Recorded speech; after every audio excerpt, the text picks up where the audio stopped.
Thanks for what you do with your podcast and all the rest. You're doing a great job. Hope everybody keeps tuning in. You get a lot of good info, a lot of insights, understandings of how to get strong, how to stay strong, how to use your strength. You do a great job, dude. You make things better than they are in real life, I think. If you don't follow Massenomics, y'all do it. Social media, website, everything. Massenomics.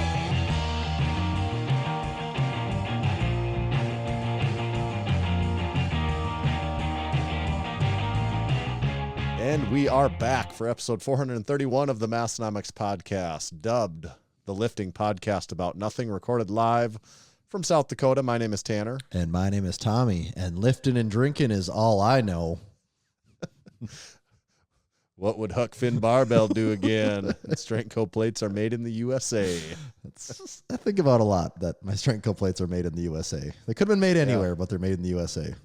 For anyone that doesn't know, we're, of course, talking about the song of the summer titled Western, Northeast South Dakota. It's a modern country, kind of a party, modern country party anthem. We probably need to make a post with just that song as the post in the album so people can hear that thing. That's true. I've used it in. You have. It's been popping up. I'd like to think some people have heard that and thought, what's going on here? What's the post I did of you deadlifting to that song? There was a legitimate person. If you go look at the comments on that post, and there is a person that does not follow Massenomics. And when you put songs on Instagram that are this happens all the time, where people make a certain comment about a song that they don't recognize or they don't know. And this was a person that didn't follow. Song question mark. Yeah. So someone was wanting to know what song it was. They were intrigued by the song. And this is a non-follower of Massenomics. So I loved seeing that. That is good. Good stuff. And you know what else is good stuff? Build Fast Formula. They're the supplements that, Tommy and I both trust. Tommy's trusting them on his meat prep as we speak. And a whole bunch of the other Massenomics crew is trusting them. I'm seeing more and more Build Fast Formula posts pop up from Massenomics supporting member and crew all the time. Like I said, check them out at buildfastformula.com. I just before we recorded, I had a little of the 80-20 protein. We got that 80-20 on us. Yeah. And I had, for the first couple times, I tried the vanilla ice cream, which is a great flavor as well. I have yet to now have a flavor of the 80-20 protein that isn't great. So check it out. I used to say the chocolate, and now I don't even know. Is there a flavor I haven't had here? I cannot vouch for Cinnadoodle Crunch. But did they tell us that maybe they're canceling that one? Okay. Maybe? So I can't tell you about Cinnadoodle Crunch, but I can tell you vanilla ice cream, chocolate lava cake, and peanut butter chocolate you won't go wrong with any of those choices. So check that out. Check out the Vaso Blitz, the Full Blitz, their full line, all at buildfastformula.com. And when you use discount code Massenomics, you save even more. And that'll save on every single order. Is that 10%? Yes. Yeah, it's 10% off with discount code Massenomics. Check them out. And this episode is also brought to you by Texas Power Bars. If you've been listening to this show for a while, you know Texas Power Bars is a longtime sponsor. And if you've been listening for a while, you know Texas Power Bars runs some ads. For example, they had their flash sale that went for a couple months. Unfortunately, the flash sale came to an end. We only had a sale on the classic bars, but now the 4th of July has saved us all. The 4th of July sale is on, and you can save up to $50 on some of your favorite bars. We're talking about the classic Texas Power Deadlift Bar, the Texas Power Bar, the Texas Deadlift Bar, the Texas Squat Bar, the whole set. Basically, everything's on sale for between $30 and $50. So if you want to get yourself a new one, head on over to texaspowerbars.com. Take advantage of that sale, and while you're there, tell them Massenomics sent you. And thank you, Texas Power Bars. Oh, thanks, TPB. Then this week, we've got a title topic coming up later. We'll get to the title of that topic. I guess if you've clicked on the episode, you've seen the title topic even, so that kind of gives it away, I suppose. But maybe you didn't read it, and you're not into spoilers, so we won't spoil it just in case. We'll save a little something for the title topic later. But We are now it's July 1st today. And of course, that means it's Lift Hard, Live Easy Classic month. Meat month. Yep, meat month. If anyone's been holding back, if anyone has not listened to any of the warnings up to this point, for the love of God, stop holding back now. Yeah. You're really waiting until the last minute if you're holding back now. But yeah, we are still less is than time. 3 weeks. I think we're all shoving the last bit of hay into the barn. As we speak. Literally, I'm seeing more and more hay getting stuffed in terms of training, in terms of Massenomics merchandise that we have, Massenomics awards, Massenomics, just all kinds of party favors. The party planning committees have been meeting in full force. So there's still a little bit of hay left to shove in the barns, but what I'm saying is the barns are getting full, aren't they? Almost at max capacity. Almost at max capacity. I do think we know that powerlifting meets get a ton of, that's the joke. Everyone gets an award, right? At ours, my hope is everyone gets 5 awards this year. We're going to award so hard. You don't even know. We're just getting more and more unique awards, by the minute. We're getting more coming in, and just keep multiplying. A lot of the sponsors have stepped up, and so like every lifter out of the 110 will be getting some stuff. Just like last year, everyone walked away with ammonia and that sort of thing. So should have some stuff for everyone to walk away with again this year, even with the larger group of competitors attending this year. From the Massenomics standpoint of it, we kind of got most of the stuff pinned down now. We've got, for the most part, on the pre-planning there's always stages, a couple more things. Yeah, there's always a couple more things, but you could kind of say the hay's in the barn for now on the planning and prep stages of the actual meet. Yeah. So that's exciting. For training, everyone is still, it's right it's the peak of peaks right now, kind of, is where you can tell everyone's at. We're just about at the mountaintop here. Right. This is where the sweet spot where getting to see a lot of big lifts from a bunch of different people as they're getting ready for the meet. And I'm seeing it in Massenomics gym too, with us having so many gym members competing again this year. So that is fun to see. You actually did a little training. Were you at Perfect Little Sweeties again today? One more trip. Back-to-back weeks. Yeah, one more trip to Perfect Little Sweeties. And I got some thoughts on today's session. It was one of the more unusual squat sessions I've ever had in my life. So you squatted also? I squatted also. And it was weird for several reasons. One, because the final big heavy squat is next week in Juggernaut. And so last week was also a pretty hard one because it was the start of peak. So this is kind of that lull between the two tough ones. And it was a weird one because in this week in Juggernaut, it says, let me find it again here really quick. It is 4 sets of 2 to 3 reps. So it's doing the thing where you kind of pick how many reps you want to do. And it started me at 370 pounds. And so I'm looking at it, I'm like, this actually is not that hard of a day. This isn't too bad. So the variable that I added in today was the Pioneer knee sleeves. And have you actually worn yours to lift yet, Tanner? No. Oh my God. Anything. Yeah. I have actual bruises on my legs. I had to take them off eventually. It was too much. I couldn't handle it anymore. But so I started at 370 and I'm like, this is like an RP 7. This is way too easy. So when did you put them on, for your warm-up sets? I didn't put them on until after 225. Okay. So I had them on for 3 warm-up sets, and it was pain. It was painful. And it's what did it feel like? I'm like, my leg actually wants to be straightened.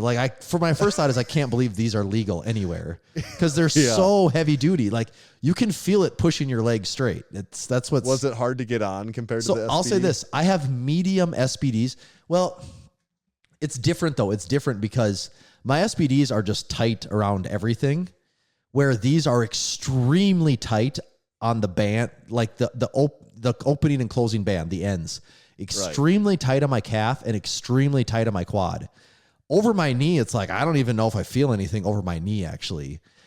The back of my knee, I can tell you I feel it because I have bruises all over the back of my, it looks like it's straight line across bruises. It looks like they were wrapped. Yeah. And, So putting them, I can tell you this, I have medium SBD knee sleeves and I have 2X Pioneer knee sleeves, and the 2X Pioneer knee sleeves are significantly tighter on my calf and quads than the SBD ones, and significantly less forgiving. Man, they are just painful. And I will say I did my first set and it felt like the whole thing where people talk about with equipped lifting, like where you got to like get down to depth. It felt like I was like trying to get to depth. It was such a weird feeling. And then, yeah, I felt like I was shooting up, and my squat, once I got going, like my squat felt like I was squatting, but I think they were helping a lot. But then it got to the point where it was so tight on my calves that I was starting to get like cramps in my calves and even on the muscle that runs down like the lateral side of the front of your leg, whatever that is. It's almost like your shin muscle. Yeah. And it was starting to be like, it was like, is that like the tibia or something like that? And it started to feel like I was getting cramps there. I'm like, this is too much. Like I can't walk around like this. It's too painful, because I was actually sitting between sets and I never sit between sets either. And so I'm like, I got to fold these down and then maybe I'll just pull them up between sets. Well, I folded it down. Well, at that point, my legs are so sweaty, I couldn't get them back on. So then I had to take them off. I had to take them out. I couldn't get them back on. So I had to take them off. And then at this point, so I did my first 2 sets with them. My third set, I'm like, yeah, okay, I'm just going to go bare knees, because I didn't bring my SBD knee sleeves. Yeah. And all of a sudden it was like someone had just like pulled the chair out from under me when I went to squat, because I got to depth so easy. And then there was no rebound, no nothing standing up. Right. And I was like, whoa. And so all of a sudden I went from like 3 easy reps to like 1 rep that totally caught me off guard. So then because at this point I built up to 405. So then I had to take it back down for my next set. And it was such a weird, I've never had that feeling squatting before. It was really weird. So my question would be, what are you going to wear for the powerlifting meet? I think I've decided I'm probably wearing my SBDs, because really the problem is I don't know if I can get through a whole warm up. And like, do you think it was just that painful? Kind of, or is it more just like you feel like your leg is literally just going numb? Like, yes, they were really painful, but once they were on and I was going, like during a rep, you don't notice it because you're so focused, you don't even think about it. But like to do an air squat sucked really bad. Like the back of my knees just felt like things were just, it sucked. But what just the longer I went, like walking out, I felt like I was losing coordination of my legs, because my from the knees down, my legs just felt like they were cramping so much because of all the compression on them. So I have the same size. Do you like, will I be able to put them on? I don't know. I don't know. It was so, honestly, put them on, and you put these ones on different than the SBDs. You know, the SBDs you fold up from the bottom and the top, right, and it makes a band and you kind of pull it on. Right. These ones, from what I gather, you just fold the top down and pull them up, and they go on really easy because they're so big at that point. Okay. But then when you're folding that top part up, it's so stiff that it just squeezes your legs it's uncomfortable. I don't know. I don't know, man. I'm like 90, I should say I'm like 80% sure I'm wearing my SBDs right now. But do you think if you did wear them and it went well, could you eke a few more pounds out of your squat? I think it's pretty safe to say they do add some weight. You know, do they add more than 10? But is that at the cost of being like so thrown off that that's my debate, is I don't know. And the perfect thing would be, I could warm up with my SBDs, take them off and put these on just for my singles. But by that point, your legs are too sweaty, and I don't think it works that way. Right. I don't know. I got to think this through a little more, because I do think they definitely add to a better squat. But at this point, you can see where they wrapped around my calf, where they wrapped around my quad, and the back of my leg is all like cut up looking too. Maybe I just have such baby soft skin. But it was a weird training day that was I was not ready for that. Right. Yeah, that's interesting. Yeah, I was really hoping that maybe you'd tried them and you could either say I'm a pussy or that. No, I haven't, because I've been going bare knee for so long. I have been wearing knee sleeves the last 2 weeks, but since I'd been doing bare knee for so long, just the SBD ones, I'm like, oh wow, this is like a little cheat code. Oh, I know. It feels like old my 10-year-old SBD sleeves. I'm like, oh, this is like a little bonus here. Mm-hmm. Yeah, maybe I'll have to try them. Yeah, give them a try. Even for just a set. I'm just curious what your take, especially if the 2X is the right size for you too. That's what I'd also really like to know. I'm getting worried about that, but I measured, and like our measurement was just like a ½ inch difference, so we were both kind of on the same one. Really, I was like, it was one where it's like, you were a half inch bigger than me, which put you exactly at the 2X, where me, I was kind of sizing up, but I could not imagine going a smaller size than this. It's just, it would be terrible. It would be awful. Isn't it crazy? I mean, it's just like what you said, though, that those knee sleeves are equally legal to the ones we've always been wearing. I don't know how that was allowed. I mean, you like can't walk. You can't walk normally in ones. these. Like when you're walking, the second you bend your leg, the knee sleeves are trying to straighten it back out. That's what's so unbelievable, is that it's allowed. I don't know how that was ever a thing. Well, and actually, the way you squat now, it should be particularly beneficial because you use a lot of knee travel. Oh yeah, so like they're really getting crunched. They are at the bottom. Like it feels like there's a ton of rebound there. Where if someone was really like a vertical shin angle squatter, your knee sleeves you're not getting as much out of it. Right. Because the knee sleeves at most a 90-degree angle, where with me they're probably at like closer to 100 and something. I don't know. Right. Okay. Well, that has me intrigued and scared of even being able to use mine. That I'm like, should I have a 3X? I don't know. Yeah, you need to give it a try and report back. So was it just you and Bryce? But yeah, it was me and Bryce. His dad showed up too. Old Big Tim showed up because Bryce is coming. He is coming. He said Bryce's mom might even come too. But Bryce worked up to 7 plates for 5 sets for 5 singles tonight. It was some big squats going on up there. Yeah, I see. Big Keith asked it, can someone explain hay is in the barn? And I guess what I would say is, once you cut your hay, you rake it, you bale it. If it's square bales, then load them on a trailer. Then you take the trailer to the barn. And so once grazing season is over, once you go through the winter months, you need hay to feed the livestock. So you fill the barn with hay. It's the fruits of your labor. Yeah, you put all this work in to grow this hay, and then you bale it and harvest it, and then it's in the barn, which it's ready to go. So like the hard work is over. There's a little bit of work to be done, but all the preparatory hard work is done once the hay is inside of the barn. And a lot of times it go up in the loft in the second story, so your people are pitching square bales. Another name for square bales that I always liked is idiot cubes. Yeah, because you get all the idiots to go handle the square bales. Yep. Not fun. And you will cough up and blow black chunks out of your nose for the next 3 days after that. Yes. So that's when the hay is in the barn. So right now we're still coughing up the black shit, but we're still working on it. I saw... Well, I guess so. Otherwise, training update though. So maybe you've got a few heavy lifts left. Then still, I'm sure, right? Yep. So this week is my last heavy deadlift, and then next week is my last heavy squat and heavy bench.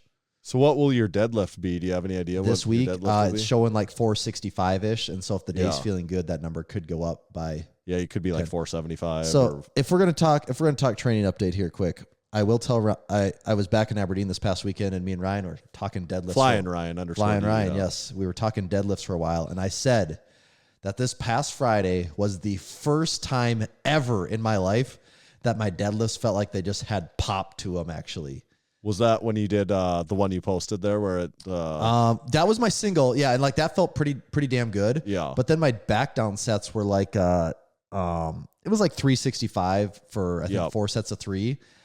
And it just, I think every set got faster than the set before. It just, my deadlift has never felt like that. And it felt like every rep, it felt like it was only accelerating up off the floor. Right. Like I've never had that feeling. And I'm like, I don't know, maybe something's clicking here actually. And it has been a few, I was talking with Ryan, there's been a few very minor, but several very minor form changes over the past several months. And I don't know if what do you think they like anything in particular? So I told him, I said, part of these were just like what I've heard you and Tanner both say more and more guys at the gym are doing. I brought my stance in a couple inches. I used to be like a shoulder width guy because in my head, that's a more athletic position. That's a more natural feeling position. Which makes sense, I think. It does, but logically. Everyone, I feel like I've heard you say this and multiple guys are doing it. They keep bringing it in. And I thought, I got nothing to lose here. And so I'm noticeably in farther, which is probably still only a couple inches. Right. So I got that.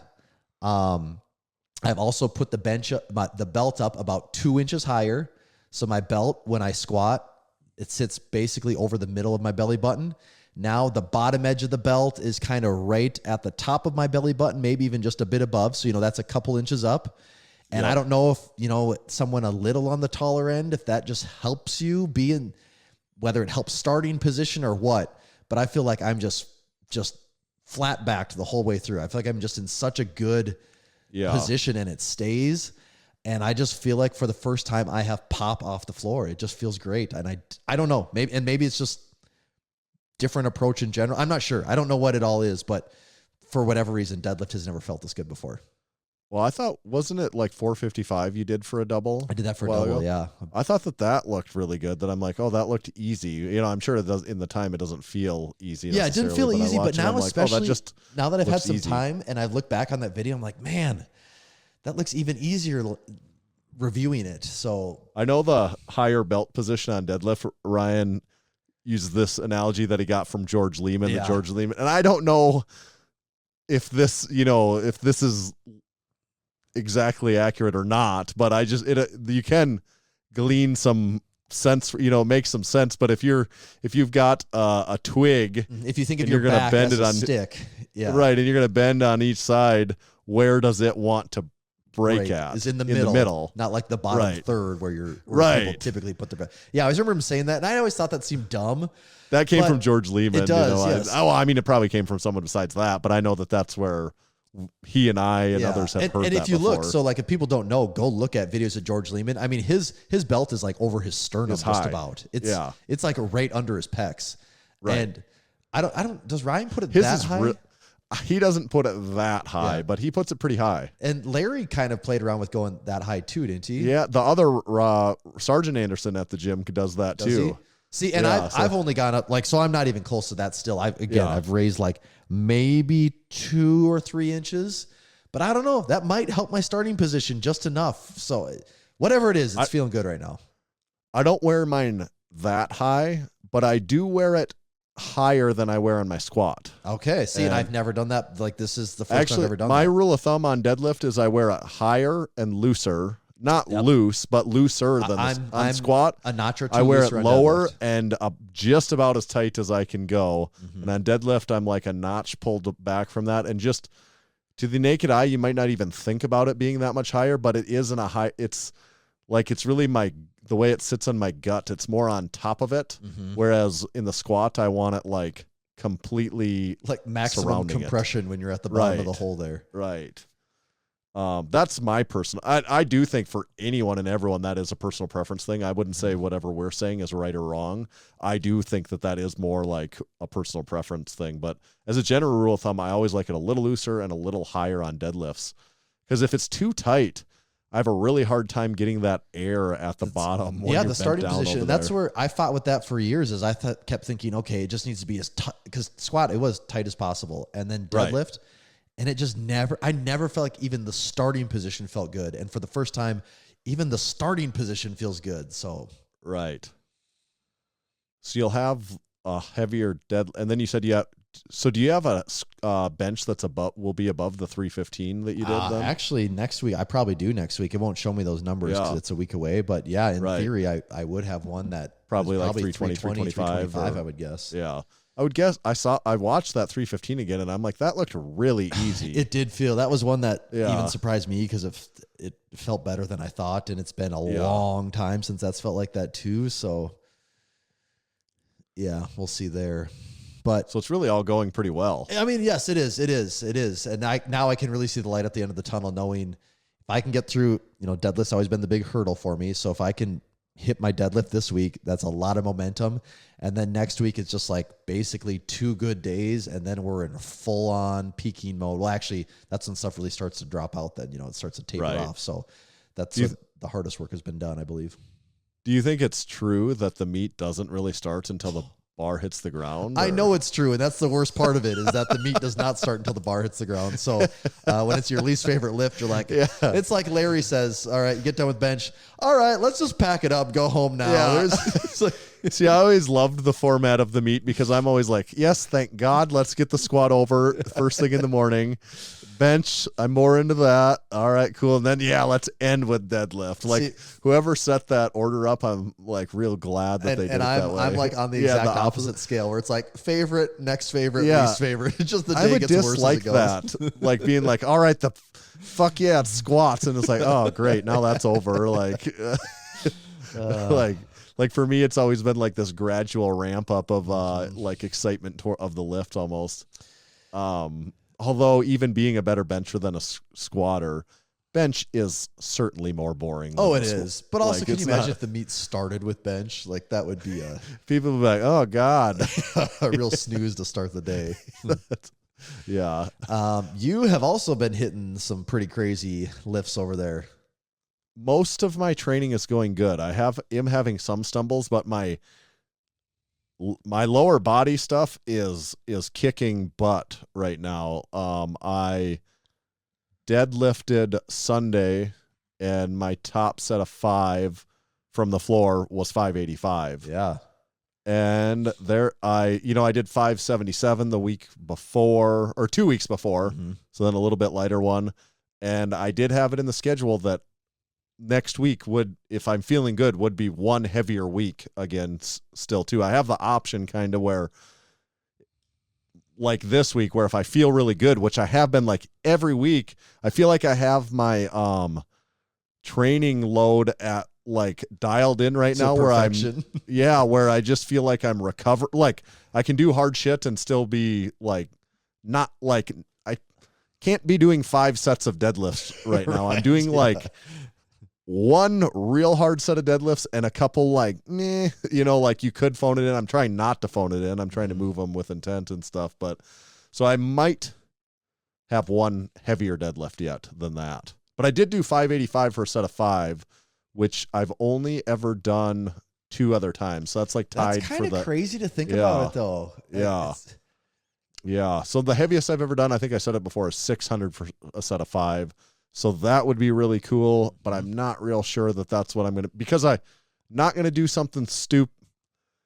Some couple of the guys in the gym asked like, oh, you should have done 600. And I'm like, I'm really happy I did 585 because it was hard, but like not that hard. I got done in like 10 seconds later. I'm like, I feel good. Like my back, I feel ready, very ready for the next thing.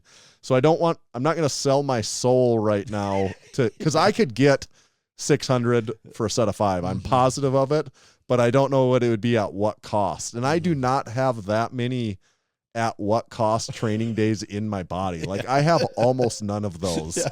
Like where it will mess me up for You've already used all those months. lives. Yeah. Yeah. Yes. I have like none of those. Realistically, I have like none of those lives left in me. It would be very fun. So I will only do it if I go into it thinking like I can do this. But see, that is the thing though. Like as fun as that is, if you didn't have a comp, it'd be like, well, you just have that program within the next month. Like that'll happen for sure. Right. But when you have a comp, you're like, it actually doesn't change. It only at this point could really hurt. Right. That's like you're not going to get stronger. I'll only do it if I'm like basically. I mean, I say 100%. Just like when I did my first warm up. Actually, I changed the way I'm doing my lifts kind of, and then I'm like, this is what works so well for me that I feel like I've kind of figured out on this is I do, you have your top set and then your back downs. Whatever my back downs are going to be, I do 1 set of those before my top set. Okay. So if your back downs get like my back downs were 525. Yep. So I did 525 by 5 first for 1. Because I need I can't go like a set to get you going. Yeah, I need a set at a significant enough weight to get me going, and then I do my top set, and then I do my one other back, the back down, and I do the same thing with squat. I do one of the back down sets first, and then I do it's just like a confidence thing for me that helps me. Like you could argue you're slightly more fatigued, but the back down sets are not that hard. No, they're not. It's so it is working really well for me mentally right now that I really love doing one of the back down sets before the. How did you even settle on that was an idea? I just was like, when I was warming up, a few months ago, I was on deadlifts. I'm like, God, I think I have this in me, but I just feel so not confident right now. And like my deadlift is all my deadlift runs on confidence. Like if I walk into the gym and feel unconfident, like I could have put 5 plates on and 5 reps could be hard. Mm-hmm. But because I felt so confident, I put 6 plates on. I'm not saying it was easy, but like the entire time I knew I was getting 5. Like there was zero doubt in my mind. You do the first rep and you're like, oh yeah, like this is going to be hard, but I know I'm getting this. Right. So I did, and I was like, what can I do here? And because I don't like the idea of doing a ton of like, I'm not jumping 10 pounds and I start to get unconfident by making too small of jumps also. Cause I'm like, what? I'm like, why the fuck am I making this tiny ass jump? Can I do that or not? And then I'm like, so I don't want to waste time and work with like all these excessive warm-ups. So that was my thought. I'm like, well, what if I just, one of these back downs, I'm just going to do it first. Like, I'm not going to be that freaking tired from one set here, that I can't still do my top set. And I did it. And I'm like, cause then I do that and I'm like, get slightly mentally aroused for it, but like not to the point of where I'm going to do my top set. And then I'm like, okay, I know now you're ready to go. Right. So that was my take on it. I don't know. Other people could argue that it's stupid or whatever, but I just mentally, I know it's really working well for me on squat and deadlift. So I do like that. And I had never done it that way before, but I do really like applying it that way. And then, so I would do my 18-inch deadlifts after my regular deadlift. And I did an AMRAP set on that same day. I did an AMRAP set of 12 at that same weight of. Well, what do you mean an AMRAP? Oh yeah, you're saying you did an AMRAP and you did 12. Well, I guess it really wasn't even AMRAP, but it was a high rep set. Like these high rep sets are what get me the worst.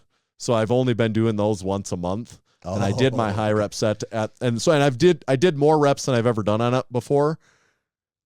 Because I did 10 the time a month before that, and this time I did 12, and I felt way better after this 12 than I did after the 10 a month ago. Like I was really tired. So do you think that's work capacity and strength both going up, or? I think part of it is getting more efficient at how I think I should be doing that 18-inch deadlift. Yeah. Like I think like what I've really learned on the 18-inch deadlift for me, I don't think about it like my regular deadlift at all. Like when I deadlift, I am thinking about like kind of like ripping the bar off the floor in a way. Like I know that that's not exactly what you're doing. And you're that's pushing funny away you from say your that. feet. And that's funny you say that because I've changed my mentality. That's how I used to think of the deadlift is rip this thing off the floor. And now my mentality is like, nope, just be patient. It's going to come. Right. Yep. And it does. And that's on the 18-inch deadlift. I don't think about picking the bar up at all. Actually, all I think about is bracing. I'm just like, I just keep bracing and get it above my knees. And then all I think about is sitting back and it just, it is not a deadlift to me almost at all. It is just like a really tight brace for a couple inches and then slide it up. Like it's almost like, I don't even know. It is just so unlike the deadlift to me. So part of that I think is just getting a little bit. Yeah. Well, yeah, that sounds like a very different technique than how you would. It is just like they're just to me, they're vastly different lifts. Yeah. Which is funny because they're both deadlift. One's just higher than the other. Yeah, you're just a partial. But that shows to me, like if you're utilizing rack pulls as an accessory movement to your deadlift, you really need to consider how you're doing those. Because what I'm doing is not an accessory to my deadlift. What I'm doing is trying to pull that as much as I can from that height. And in order to do that, I'm completely changing everything about my technique to do it. It's like what I'm saying, it's not even a deadlift. Yeah. So that's why I think that's a little bit, can be a bogus accessory if you're treating it that way. If you're like, I'm just going to do this in a way that's more advantageous that I can do more, then I'm like, I can totally see don't know if that's really carrying over then. That's my harebrained idea. That's all the good stuff. The bad stuff is my pressing. My shoulders are not terrible, but they're just, the last 2 weeks, it's just been a little funky that I'm like, a little bit of a roadblock there. So I've had to kind of pull back on that. And is it from the pressing that's banging them up, or is there? I guess so. Okay. Like there's no specific incident or anything. It's just like I going to the gym the last 2-3 weeks and being like, this was feeling so good, and now it's all of a sudden it's just like feeling like kind of like crap. You know, it's just the movement through the range of motion is just feeling a little like crap all of a sudden. Well, but you know what they say though, is it will be there on meet day, so you don't get out to worry about it. when it comes to my pressing power, I'm 100% relying on it being on there at meet day, because my training for it is subpar for like the most important part of the preparation. So 100%, if I was to be doing something competition, I will hope that it's there on meet day. The only setback that I'm suffering at the moment is when we were in Watertown at Buildfest HQ. I was just doing dumbbell overhead press, and I had a little neck tweak. I've never tweaked my neck with overhead press with dumbbells before. That's like the safest move for me. Had a little tweak. It was kind of annoying at the moment. Well, then it was bad to where like I could hardly turn my head. That took a full 8 days to get past. Just got past it. Had about a good week of training. Stayed at my in-laws this past weekend, and I woke up one morning, not my pillow, I wake up on it, and I'm like, I didn't even have to move. I'm like, I know exactly what happened here. Tweaked my neck somehow sleeping. And that was yesterday, and it sucked all day yesterday. Felt it a little bit, like the pressure. I could feel it a little bit on squat today, but it's definitely better. But yeah, it's just that neck pinch is so annoying. I have the exact same thing too, and I know we talked about it in Watertown, but every time I just about get it, the log presses aggravates mine so much, and it's not like not allowing me to lift. It's more like my everyday stuff that's just all a pain in the ass because my neck is so stiff and sore all the time that I'm like, trying to back up my Frankenstein. Car. Yeah, it doesn't have a backup camera, so I'm trying to look around my shoulder and just. Yes, the log press just aggravates the crap out of mine. Like it's just until I quit log pressing for a while, it's going to be like that. For me, the two movements that I quit doing them because I knew it would always cause the problem was overhead press with a barbell and front squats. Those would always agitate my neck, and I quit doing them like 4 or 5 years ago.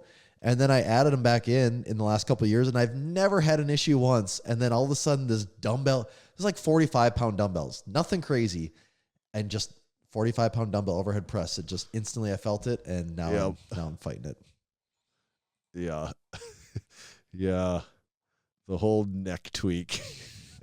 I'll take it any day over a back tweak, though. Any day. Absolutely. That's what, the neck tweak is just a nuisance a little bit. Like, it's not like, it doesn't really it's slow just you like, down unless you it and you're trying to bench or something. But the worst to me is when I first notice it, or it first happens every time, and I'm like, it's only this is only going to get worse in the next 24 hours. And then am I on a 4-day course here? Am I on an 8-day course? How long is this going to take? That's right. You got a can over there? I do, actually. What do you got? A little Waterloo orange vanilla. I got the same as last week. Rarely do I repeat hardly anything, but this week I'm repeating the Aquafina tangerine with ginger extract again this week. Didn't sound that good last week, and I'm not sure it sounds any better this week. I think I'm optimistic about it turning. I wish I had what you're having. I'll have what he's having. Good. This is that's a good one. Yeah, that's a good one. Before this, my wife and I went out for dinner. We went and got some sushi. Hadn't had sushi in a little while, and we settled on from the gas station. From the gas station, my preferred place. Want to make sure it's been sitting all day first too, but settled on. Okay, we'll do 4 rolls. Like, yep, that's going to be the number. And then they come over, and it's buy 2 get 1 free today. So it's like, well, we're doing 6 rolls now. Ate a lot. I was quite full, but it was sitting good. So, I was in Crew Falls. Oh yeah, we never talked about that actually. Ago. Yeah, notes. You had to come check out the flooding. The rain there was absolutely insane. I saw a ton of houses like that where I was like, holy fuck, that house is underwater. I told Leah if that happened in Aberdeen, the town would be set back for 6 months. I saw literal, that was a legitimate flood. Mm-hmm. There was the Big Sioux River was so high. The Falls Park. Did you see any of the clips of that place? Yeah, I did. Oh, just nuts. Yeah, it's crazy. But I've got a cousin that lives there, and he had said they had gotten 10, like at his house, they had gotten 10 inches in like the last 4 days. Yeah, there was a lot. Luckily for me, I live on a hill, like kind of on the top of a hill. So right. It was basically not a problem. I actually heard my sump pump run for the first time since I've lived here. Yeah. But it basically wasn't an issue for us. But there was whole parts of town where you were driving and like, oh, see that river there? That's really big. Yeah, there's a whole park under that, and you couldn't even see it. Yeah, like we did cross country over, I don't know what the name of the park, if it's, I can't remember the name of the park, but then there's a high school football field that's right on the other side. Lincoln over. Right. Yeah. And the field, like the water was up feet on the field goal posts. Mm-hmm. I was like, holy shit. Like, this is going to take a while for that to go away. Yeah, it was bad. Yeah. Like, we were trying to get around, and I'm like, there was tons of, like, it was limited of what weight between the road construction and the flooding. Mm-hmm. I'm like, it was almost impossible to get anywhere. Yeah, I just stayed home too. for those days because I'm like, I don't need to be going out into this and messing around here. Actually, between the road construction, the flooding, and then the traffic that was caused by it, I'm like, I am never going anywhere again because we just waited at a light for like, oh my God, 20 minutes You're at like one light. This entire summer of us going anywhere in town. And I was like, how? Like, I'm like, I just don't want to go back out because like I don't have the patience to sit there that long. Sioux Falls has like a real problem of the city is outgrowing the infrastructure where it's just and like. It was like over by the mall there, like on by 41st and stuff too. I'm like, that's terrible there. Like we tried to turn left for like. You can't even do it. Like left turns are just out of the question. And then just the number of lights where you go and the light changes. And then like you can sit through like 3 cycles of the light before it's your turn to go. Yeah. It's nuts. But big city traffic. When I was there, a reoccurring topic, or at least something we've covered on the podcast before, is Crumbl cookie. I've never been to Crumbl cookie before. Did you guys go?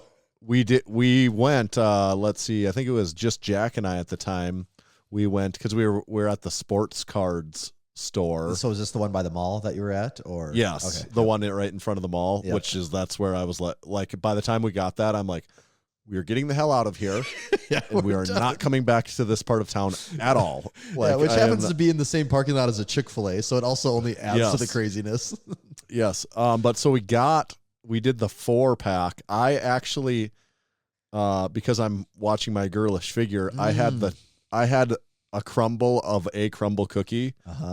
And I thought, I mean, of course it tasted good. Like, you know, like I don't think there's any doubt. Like there's no question that it of course tasted good. But even my kids got like sick of these before we even they're went. Just so like, extreme. I'm like 4-pack of 4 like I just I'm still baffled at the thought of the whole place is just these cookies, where I'm like, how does everyone want cookies, so many cookies all the time? Like I'd be like, are people getting this like multiple times a week? I don't know, because we probably, since we've lived in town, we've probably had Crumbl cookie 3 times, and so that's a year and a half. Right. And one of the times was just because, I mean, it was a dumb story, and it was like Crumbl cookie ended up being the consolation prize for our kids. That wasn't the reason we left, and we're like, we said we were going to get them something else. It was like so let's go get like, cookies. Okay, Yeah, I totally get. Yeah, but yeah, I don't know, man. I don't know. Because it's not even like donuts where you can kind of eat a lot of donuts. Right. Like, I guess you can eat a Like, lot they're of Crumbl really cookie, sweet, but God, though. you just like get destroyed putting those things down. Right. I'm sure I'm completely in the wrong or in the minority there, but I'm just like, I don't see how, like, I see that this is a fad, and that at some point in time it is, that it though, goes. because there's a That's second what I know. location now. It's probably not. They added right, one out but, by my house. Like, there's now multiple locations in this town. but it is like cherry. I mean, I know I made this comparison before, but like even Aberdeen all of a sudden had 3 frozen yogurt shops, and now they are all gone. Sure. That was a poorly Like called that was bubble. like you could say in hindsight for sure that was a bubble. Oh yeah. That like cherry bear, like, because I don't know, I'm sure they'll still exist somewhere. There is a couple cherry berries in Sioux Falls, and we actually went to one a while ago, and it's just not good ice cream. It's not good. I'd pick so many places over that. So Well, and that's a hurdle that they have that's different. Is it just their product's delicious? not good. Right. Like Crumbl, the product is good. At the end of the day, it is good. It's just so Like frozen much. yogurt, you're just doing fake. Like It's just like really sugary ice cream, and it's almost sugary like isn't- it's in the category of fake healthy food that's not actually healthy for you, and it's not delicious all at the same time. So you're like, what is the benefit of this? What's the redeeming I'll just go factor get here? good ice cream if I'm going to go do any, or I'll just eat healthy and skip the ice cream altogether. I 100% agree. Yeah, Cherry Berry is nowhere on my list of places that I want to stop at. Yeah. So that, I mean, we have kids, so I would of course take them to a Crumbl cookie again, because to me that's a kid's thing. Like I'm like, yeah, this is great for take my kids. Like what you said, I'm like, oh yeah, we just finished the soccer tournament. We'll go to Crumbl cookie, or like And that. To me, that has a great application. For It that. is almost better though to think of it as like you're going to buy brownies, because sometimes when you Yeah. think of cookies, it's like, oh, I could put down a bunch of cookies. But I don't know. Do you think about putting down a bunch of brownies? Because some of them are really crazy. It depends on the flavors of the day, because they're different a lot. Right. Because when they have like the crazy chocolate ones with chocolate on top and chocolate frosting, you're like, this is just a massive chocolate brownie, and eating Right. even half of this is really, really rich. I'm not the target audience, of course, anyways, so it's easy for me to poo-poo it where other people probably love it. So it's just, I guess it just ain't my bag, baby. But I could say that they're probably absolutely delicious. Like that, it wasn't like I ate part of that cookie and I was like, ew, gross. Yeah, no, they are good cookies. It is a different type of Yeah. cookie though, for sure. I would retract my one thought on it from before, though. I'm like, it seems like before having been there, I'm like, it seems so expensive.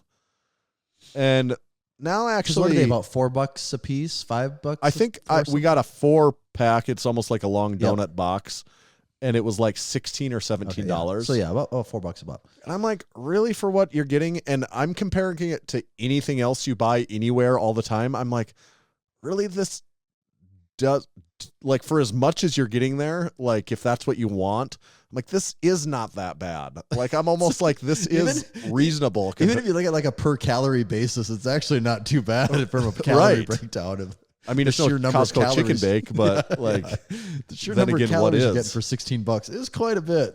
Yeah, and it was fast. Oh well, you're lucky And- there, because that's Oh, never okay. fast when I go. Sometimes I'm Okay. like, how the hell is this? There was taking no this line. long? I guess there was really no line. Oh, I've been there when there's no line too, and me and my wife both look at each other like, did they actually take our order when they said they gave us Okay. money? One other question about this, and I know we've talked about this general thing. It's not explicit to do with Crumbl cookie, but Crumbl cookie, it really highlighted to me because of the process. So you walk up in line, there's not even anyone taking your order. You just go to the self-service the kiosk, Put and it just in. pick what you want. You literally talk to nobody. You do not speak to a human being. And then it goes through and it's like, what would you like to tip? 10, 15, or 20%? I know. I'm like, tip you for fucking what? I know. Tip who for what? Like, Dude, like that was my, like, I almost out loud, I'm like, who am I tipping? I know. And what is it for? There was, like, the tip is for, like, the personal interaction, isn't it? I 100% Or- agree. It's like, I know this has been said 1,000 times, but this thing of always asking for tips everywhere, what it's done is everyone's ruined it for each other, because now everyone's like, tips? Fuck no. And then it's just like, skip. Whereas before, when it was first kind of ramping up, I'd be like, I'll throw a couple bucks in for a tip. Right. And I was like, right. did you not make me a drink or make me food or bring me food or actually wait on me? Right. I'm just like, no, like you, and then it's not even that. It's now when you go to places, it's, do you want to donate to this? Do you want to donate to this? Do you want to support this? I'm like, no.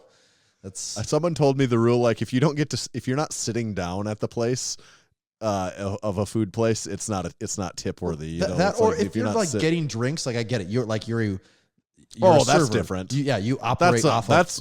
But that's who you tip. But to yeah, me. that's how Like, that's yeah, always sir- been. Like, that's not a surprise. Right. It's like, no. See, that's and also, like, I'm tipping you because I want you to give me good service. It's like, yeah, like when who am I tipping? The kiosk? Like, who's the money for? yes, You know, it's, like- it's I know it's so dumb. and then they There's like handed me the box and I think said literally nothing. And I'm like, nobody even had to say a word. I don't know. I just, in that particular situation, especially, I'm like, nobody even had to speak to me. Why would I, this isn't a personal interaction. Here's another one. at all. Okay, I got two more on the tipping. That's so stupid. One is Subway should never in a million years ask for a tip. Don't ask for a tip, Subway. You're Subway, not anything else.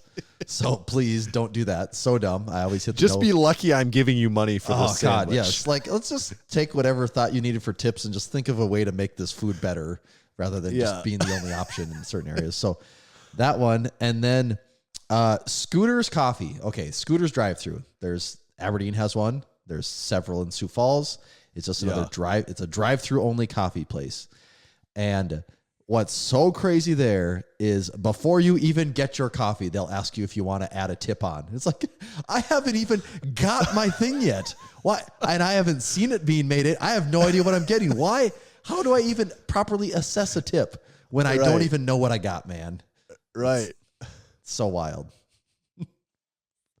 That's the tip conundrum. Like our society's got. I do think our society's gotten out of whack on the tip thing, though. Well, like, I know everyone talks about everyone it. Does because it's true, though. Yeah, because like no one gets paid enough. But rather than like figuring out how to make your business model better and paying people, it's just like, oh, we'll just pass it on to the consumer and let them figure it out. And all it does is piss everyone off. It's so stupid. Right. And then you have to have this like, do you ever feel like? Oh, I so used at Scooters. to. Then do you feel awkward if you're like, no? I used to, but I've become immune to that now because every place asks for it. And it's like, again, you've all ruined it for each other because you all have overdone it. So, or if you reserve it for the people who like, then I, I don't think about. It's like what you said, how it used to be for you. You don't think about it as hard when it's only the people that probably should ask for a tip. In the last week, places I've been, okay, driving back from Aberdeen, I had to stop at the coffee cup, the truck stop, and I had not eaten any food that day. So I needed to get Subway because I was not going to get a Pizza Hut personal pan pizza. So Subway asked for a tip. Hell no, you're not getting a tip at Subway. Same thing. So you're saying Subway in Summit. You go to the thing, and before you even have your food, it says the thing is there, tip, and it's like, no. And then same thing. Go to Scooter's Coffee, get a small cold brew. It's like $4. You pull around to the window with your card. They go, would you like to add a tip onto that? I say, no, I haven't even seen my shit yet. What am I tipping? I don't even know what I'm tipping. How could I even properly assess a tip? I don't even know what I'm getting. It makes no sense. So it's like will you purely arbitrarily just give us more money than what we're asking for? This is like just. So that's one. You go to get groceries at Hy-Vee. Every time you're at Hy-Vee and you go to the self-checkout, it asks if you want to round up to the nearest dollar to help some whatever. And at first I used to do that. And now I'm like, nope. You guys have ruined that too. So that one's out. I go to Petco today to get my dog's pet food, and it's the same thing. She goes, it's going to ask you some questions there. I'm like, what is Petco going to ask me? And it's, would you like to help in troubled pets or whatever? And your option's like $5, $10, or $20. I'm like, no, these are not, no, cancel, no. Imagine these poor employees that have to say the phrase, which has become a joke. That was the first time I'd heard that phrase in a very long. I had not heard that phrase in so long. It's like, how can you ask that without laughing at this point? Like, it's just going to ask you a few quick questions. I'll be like, what questions is it going to ask me? Ma'am, this is a Petco. You didn't make anything. Don't ask me. Yes. Yes. But what I will tell you, this episode is brought to you by The Strength Co. Check them out at thestrength.co, and I want to play a little something for everyone listening here. This is The Strength Company. We've set out to build a better barbell plate on American soil. We ended up here at Wisconsin's legendary Wapaka Foundry. With over 60 years of ironworking experience, the foundry had the knowledge, technology, and processes to build our weights to our exact specifications. The Strength Company plates are slim but rugged, smooth but easy to grip, and electro-coated for durability and to look great in your gym. This is the next generation of American iron. Only available from the Strength Company. And this episode is also brought to you by Barefoot Shoes. If you head on over to barefoot.store, you can check out some of the best damn barefoot shoes on the market today. They have a wide range of shoes from low top canvas options to high top suede and even outdoor boots. And they've also recently started taking pre-orders for a bit of a hybrid outdoor shoe. Tanner and I have been loving the Ursus high top in suede for the past several years. We wear it for basically every session in the gym, and it really has become our footwear of choice in the gym and even out.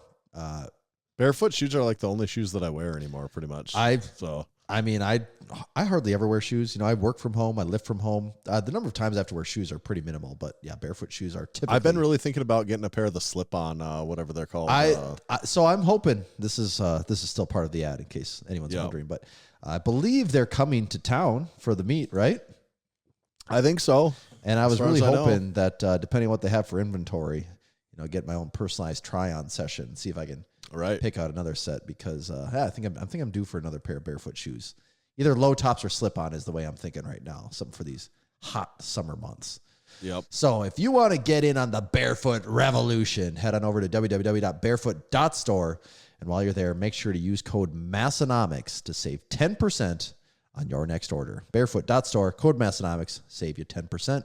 Thank you, Barefoot Shoes. Supporting our supporting members is a relatively new segment of the Massenomics podcast. It's where we like to give back to those that give to us. You can become a supporting member by heading over to massenomics.com/join. That's where you see our bevy of different supporting membership options. I assure you there's almost a viable option for any of you listening there. There's a robust bevy. Yeah. A lot of bevies in there. Robust bevy. Rode my bevy to the levee. But the bevy was dry. Singing good old boys, drinking a 12er of brewskis. Is that the correct use of bevy? Is bevy a word? Is that what it means? I mean, you said it and it didn't stick out to me as being wrong at all, but I did realize and that how do you kind of how would you spell it? Actually, that's a good question. BEVVY? Is that what I'm saying? I don't even know what I'm saying. Yeah. I don't even know what I'm actually saying there. BEVY, a large group of people or things of a particular kind. I think that's, what do you think? Yeah, that's perfect example. Perfect usage. A bevy of supporting membership options. Check out our bevy of options. Now I can really confidently say that rather than kind of mumble it, assuming that maybe I'm saying something properly. The bevy of options. Bevy. Check out our bevy of supporting membership options over there. I'm sure you'll find a bevy that works for you. But 2 V's is slang for a beverage. Like, bring me another bevy. Oh, yeah. BEVVY. Bring me another one of those bevies on the rocks. Yeah. But BEVY is a whole gaggle of things of one certain kind. Supporting our supporting members. So this week, Big Jake from State Farm was on the OK podcast. Yeah. It was okay. I just started it up. I haven't got to the part where I'm in like the first 5 minutes of that episode. So yeah, Jake competing at the Lift Hard Live Easy Classic. He's back for round 2 again this year, and he's enhanced on Ozempic. He talks quite a bit about Ozempic. He knows what he's talking about there too. It was actually it was a great episode. I would check out Big Jake on the OK podcast. Good stuff. It's okay. And then Oh yeah, Big Cody. Big Cody. I had an acronym here. I'm like, what's WSBW? Why did I write WSBW? Big Cody, the world's strongest bird watcher, was I believe the guest on Unpaid and Underrated. Or maybe that's coming out or something. I'm not actually sure. Maybe I have something confused. My timelines are all across. Yeah. Yeah, well we're recording on a Monday. That's why my time. Yeah, he's gonna be the guest. Tomorrow. He said that comes out tomorrow. Okay. So when you listen, that he was the guest. So, because I was also thinking, I feel like I have not heard that. Then Big Scance retired. His hung up his boots. He retired from the Canadian military up there south of the border. So congrats to the old man. He really is old now. He's retired. Yeah, you're officially retired. Big Adam was at the USAPL Open World Cup where he hit a 584 squat, 380 bench, a 673 deadlift. That was a PR bench and a PR total. Great numbers for Big Adam. I actually got a candid photo of Big Adam. Someone sent it to me. They said, hey, who's this guy in the Massenomics gym shirt benching a whole bunch of weight? That photo came from none other than Big Basement Brandon, who was also lifting in that meet. And Brandon went 9 for 9 and hit a qualifying total the total that he needed to qualify for M1 Nationals. So speaking of old masters, Big Brandon was able to pull another one out of his bag of tricks and now qualified for USAPL Nationals. And Big James Ronyak, I also saw him there. He was in the back. I think his girlfriend Nita was lifting. Oh. And he was there wearing the chicken bake shirt and the Massenomics fanny pack and Zubas. So he was dressed to impress for the occasion. Very good. And then Big Jeremiah did a strict curl competition where he hit 160 pounds in the Masters division. Wow. That's some curling. Yeah. Curls for the girls from Big Jeremiah. So thank you to our supporting members. Head over. You all please become a supporting member. There's things like discount codes. Oh, there's a whole bevy of things, honestly, that you get for becoming a supporting member. So please check it out. We'd love to have you. It's possibly the best way to show your support for the Massenomics podcast. Maybe the best return on your money you'll ever get, too. Big bang for your buck opportunity there. Mm-hmm. You can get in starting at only $3 a month. That is a classic scenario. I mean, it might be the classic scenario of where if you sit down, you pencil that out. I challenge you to pencil that out and not walk away with at least a $3 a month supporting membership. Yeah, do the math.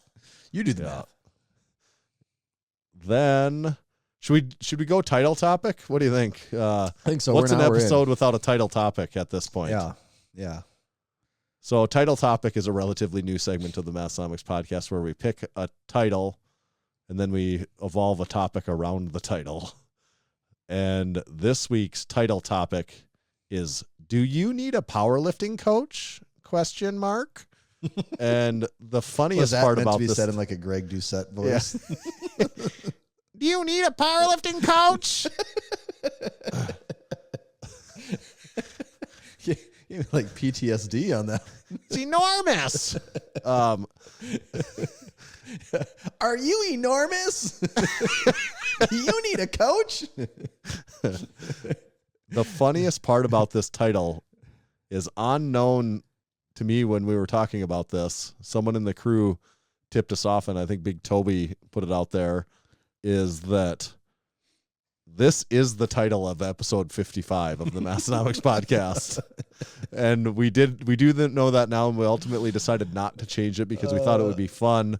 I do not know. I have absolutely no idea what we said in episode 55. That was back in April of 2017. I actually kind of remember that day. Probably in Tyler's basement, right? I kind of remember that because I remember talking about it was April. Yep, that's would have been my guess. I remember it was after the Sioux Falls meet because it's one of those things where you're like, okay, the meet's done. Now what do I do? What do I do now? Right. And I remember sort of talking about that, and I had been doing a bunch of research into what RPE was for the first time. And I think I was also looking into some templates from the Strength Athlete. And that's how because I believe I start talking about the general concepts of auto-regulation in there. I think is what gets discussed. Okay. Well, it'll be interesting. So continue listening to this episode, see what we have to say, and then if you're so inclined, go back to episode 55, listen to what the three of us at the time said then, and let's see how it compares 7 years later. Well, it's one of those things where I think the more things change, the more they stay the same. Probably. I'm wondering, maybe our opinions change. I think the environment around this topic has significantly changed in 7 years. But I did write down a few bullet points here, and we can randomly touch on anything. But that was the first thing I wrote down, even though it's just like the trends over time, especially between when we very first started powerlifting and now. I think there has been an actual enormous change in this perception around a powerlifting coach or needing a powerlifting coach. Like in 2012, when I was first getting into competing of any kind, and I'd done a few strongman shows, and so it's like 12 years ago now. I don't know that I knew a single person that had a coach. I didn't know a single person that had a lifting coach at all. Okay, first of all, yes, I think you're right. And also, if you were to say name some coaches, I would have really struggled to even come up with who those people are. That's absolutely, I would have. I think I could have said like people that you could move to their city and train with them, probably become part of their training crew. But as far as just straight up exchange money with someone online for coaching, I would have had a hard time coming up with a very comprehensive list there. Especially because you bring up a good point, online coach. Like I mean, I'm not saying they didn't exist, but it was not prevalent. It was not like, hey, I'm going to get into this. Where's a coach? I need a coach in order to do this. Well, and also people don't realize that like exchanging videos online, and even in 2012, was not the easiest process. It's so easy now. You could text videos to people then, but they looked really shitty. They didn't look good. Well, and what were you taking your video with? I mean, the Your video iPhone was shitty. 4. Right. Yeah. Like the video was shitty before you even sent it, like relatively speaking.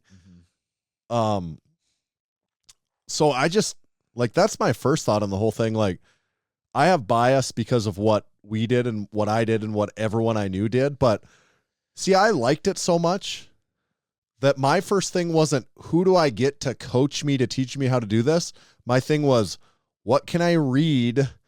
Like, who can I talk to? It was more of the trial and error, the experience. Right. Of it. Yeah. And what can I try myself and then come back, like, and what's working, and like what's working for the 15 other guys that I lift with that are doing the same thing. And like, reading forums and articles and, listening to people that knew more about it than me. That was kind of like, that was the fun part, because that's to me how you like dove into it head first, is trying to figure out like what was the thing, what were the right, quote unquote, right things to be doing.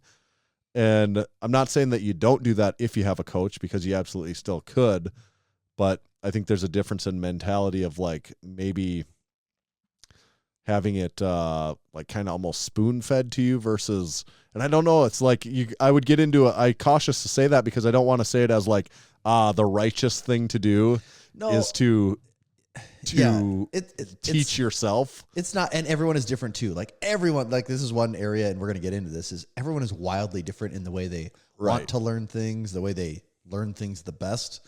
So there's so many individual preferences here that it's very hard to, there's not a right answer for everyone. That is for sure. Right. But I think without question, and this is our time frame of reference, 12 years ago, it was very uncommon to run into people in the gym that are powerlifting and have a powerlifting coach. Oh, I remember, because I would have been like, the first person. What are you talking about? The first person I ever knew personally that hired a powerlifting coach was Thick Nick. And that was right after we got to the second gym location. So what was that, like 20? Did he have Matt Wenning? He hired Matt Wenning right away. And I'm like, I've never known anyone that has actually hired an online coach. This is crazy. Right. And then the fact that your online coach is Matt Wenning, what? Like, he'll just take someone on as a client. Like, that blew my mind. It was just such a crazy concept to me then. And then my follow-up point to that, and I'd be curious if you, I'm not positive this is true. It's just a thought of mine. So the shift to way more people having coaches now, there's a ton of factors. Like part of it is just straight up the internet. But do you think it's led, like the shift, do you think it's led by younger lifters, like people that are not in their mid-30s, like people that haven't been lifting for like 10 to 15 years? Do you think it is newer lifters into the sport that lead, like it's just like a shift, kind of like it's just a shift of what, like it's just common like now, and I just, yeah, that is a good, actually, so that is a interesting topic, and the one that I can speak to anecdotally, just from my limited experiences when I was going to a commercial gym. One of the only kids that I ever talked to, he was a high schooler. You could tell getting into powerlifting, he was starting to get strong. One of the very first topics he wanted to discuss with me was who he was going to hire as his coach. And I remember just thinking like, man, like the times, obviously knowing that a powerlifting coach existed in high school, like the early 2000s, that for sure wasn't a thing. Like you didn't know that existed, but to already be like a junior in high school and already be like trying to think of what online coach you're going to be hiring. I'm just thinking like, you have so many years of newbie gains ahead of you, man, that I don't know if the coach really honestly even matters at this point, as long as you're not being a total idiot with your training, which you've got to go to the gym. You've got to lift, you've got to do, but I also think a lot of that stuff like technique, stuff like that, maybe a coach is gives you a head start on some of that stuff, but I still believe you can figure a lot of that. Like, Yeah. I guess what I'm dancing around is like almost anything a coach tells you, you can figure most of that stuff if you have the aptitude and the desire to figure it out yourself. Yeah, too, so, but some people don't. I'd say, all right, where I would say, just from, again, my experience, is seeing a few sides of this, what Massenomics has and what makes it different is that you're surrounded by people that, for the most part, are like proficient enough. Like, they're not doing things that are actively wrong and bad. Right. Like, everyone there, for the most part, I could say, like, anyone that's been going to Massenomics gym for over 5 years, if someone walked in and was like, I need help learning to squat, bench, deadlift, whatever, it's like, see someone that's been going there for more than 5 years, you can probably ask them. They're not going to claim to be the expert, but they're probably going to give you some really solid tips. And if you just go over the next several months, you're going to get that cleaned up. Whereas on the flip side of it, if you just pop into some random commercial gym and you're just grinding through it for a year or two, you might not ever have anyone say anything to you. And then you're in a commercial gym, so you might feel more awkward about filming it. And like, I can see how you get a fast track on technique at Massenomics for sure. You do. And that's a limited window I view life through. So I get lost in that. And that is the environment of having a training crew where you have a crew that does, which I've always had. Yes, that sort of works as like coaching as a co-op model where it's like no one's ever going to be like, all right, this is coaching session. But there's going to be enough guys that are strong and knowledgeable that like, all right, these guys kind of told me this thing. These guys told me this. He saw this and said this. And like, eventually just like what we talked about, you see Ryan wearing his belt higher than that. And it's like, well, why are you doing that? And then he's like, that's why he does it. And you're like, oh, okay. And then like you see a different guy in there that like maybe that's also pulling a lot. And you ask like, well, you don't do your belt. And you kind of explain, well, I do mine maybe slightly higher. And you're like, okay, so maybe there is something to this higher thing where if you're on your own, you might never even get to that spot. Right. So that is really true, though, that it is kind of like coached by a group. It's sort of like you're plugged into the Matrix and you kind of do get that that upload of, all right, this is how all the good people do it, do, and you're like living it. Whereas, in the commercial gym, you just see so much bad form that you start to actually struggle to know what's good from bad because you're surrounded by more bad than good. Right. Yeah, and like a real life thing that happens a lot is we'll get new members that join, and they probably haven't competed in powerlifting before, but they're like wanting to get into that. They like know about Massenomics Gym, so they want to get into it, and I'll get them signed up. And a lot of them, it's happened many times. They'll ask like if I do coaching or if I would like coach them or anything like that. And what I obviously don't, and I don't want to, and I don't feel like that would be a good use of my time, and like I don't feel like that's a great skill set for me. But what I always tell all of them, and now that you say it, most gyms aren't going to be like this, so it's not fair to assume everyone would have that advantage. But what I tell them is exactly what you said.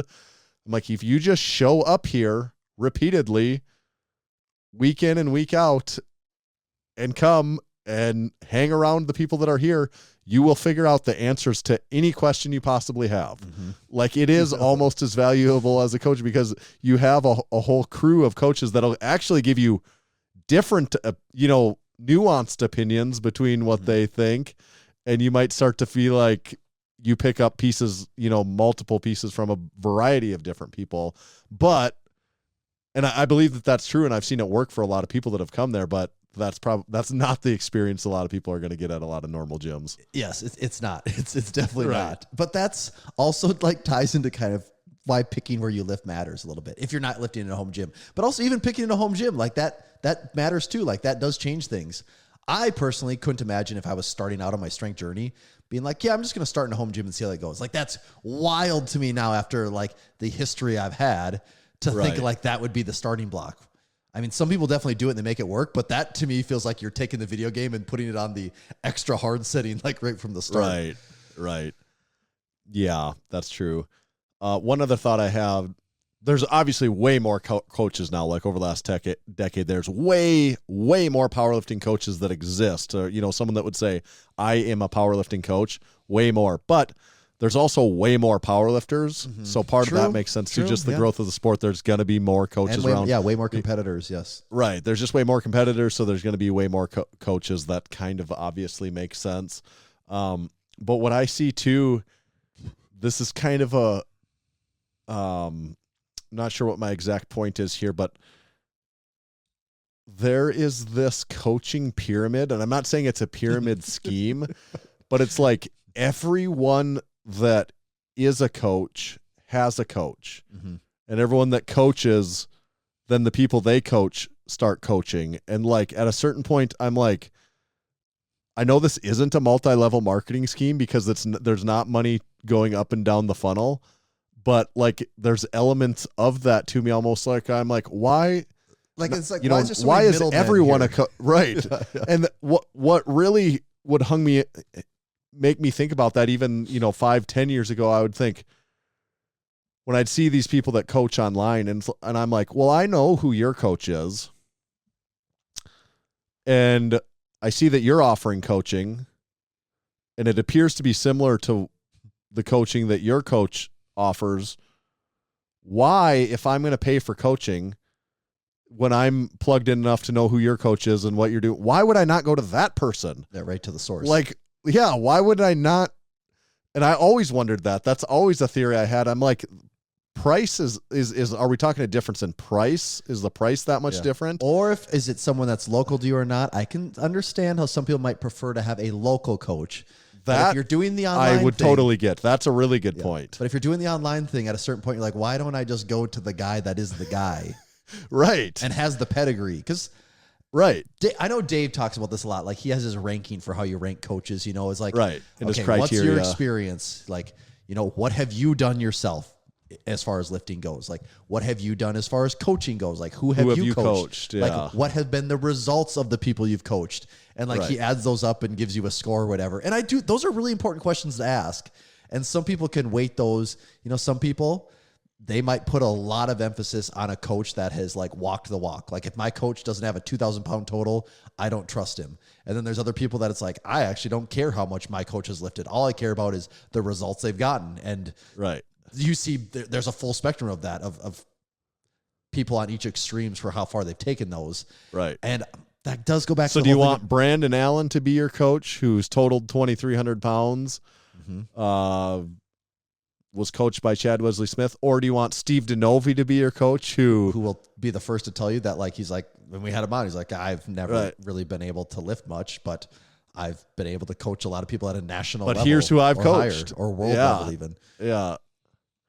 So that's valid, both valid, it's all valid considerations. And there again, there's not a right or wrong to that, I don't think necessarily, but I guess you just look at it in totality for somebody, probably whether they're valuable or not at that.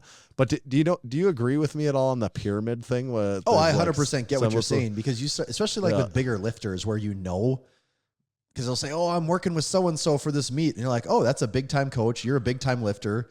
And then, but at the same time, that person is offering coaching. It's like, and then maybe someone that lives with them starts and that person that's offering coaching is offering coaching. To this. Like you can start to see the coaching tree. Yeah. Like the NFL, they always talk about these coaching trees of who's descendants of who. And pretty soon, like, well, I just can go, like, that coach is still in the tree. I can just go to the top branch and get him. Well, and I don't know if it's because I think maybe it's easier said than done, but I always feel like anytime I've even considered that of like, well, if I, do I want someone to coach me?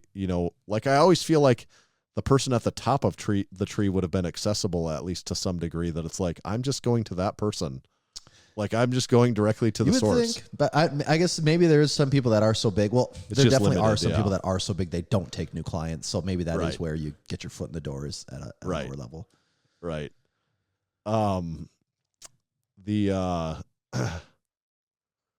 Let's see. I'm not sure what's next on your list, but I do have some points. Yeah, you go ahead with whatever you got. Okay, so I was going to say another thing. There's two things we're going to talk about.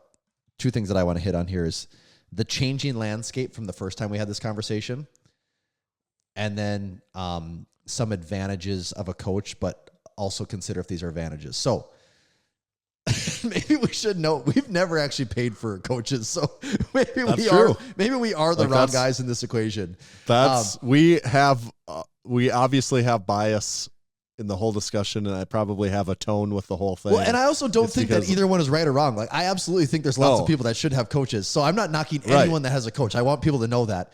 Right, exactly. We're just talking through the merits of all of them here. So one that's interesting. The last time we had this conversation, what did we say? 2015 or 16 or 17? Yeah. Okay, 2017. Back then, I would say your options for, okay, what are my next steps? Were basically you hired a coach, you had a local coach, you figured it out on your own, or you paid for a template. Those were kind of your options. You know, you buy a template from whoever. I mean, there's tons of people that were selling templates. So you'd buy their template, or you'd pay for coaching from them, or you figure it out on your own. Those that sort of felt like the options at the time. Right. Now, what's really pretty changed since cut then, and dry between the different ones. Yeah. Yeah. What's really changed since then is the advent of apps. Yeah. And this is where you can say that we're biased and have a conflict of interest here, because we've gone pretty heavily on Juggernaut AI.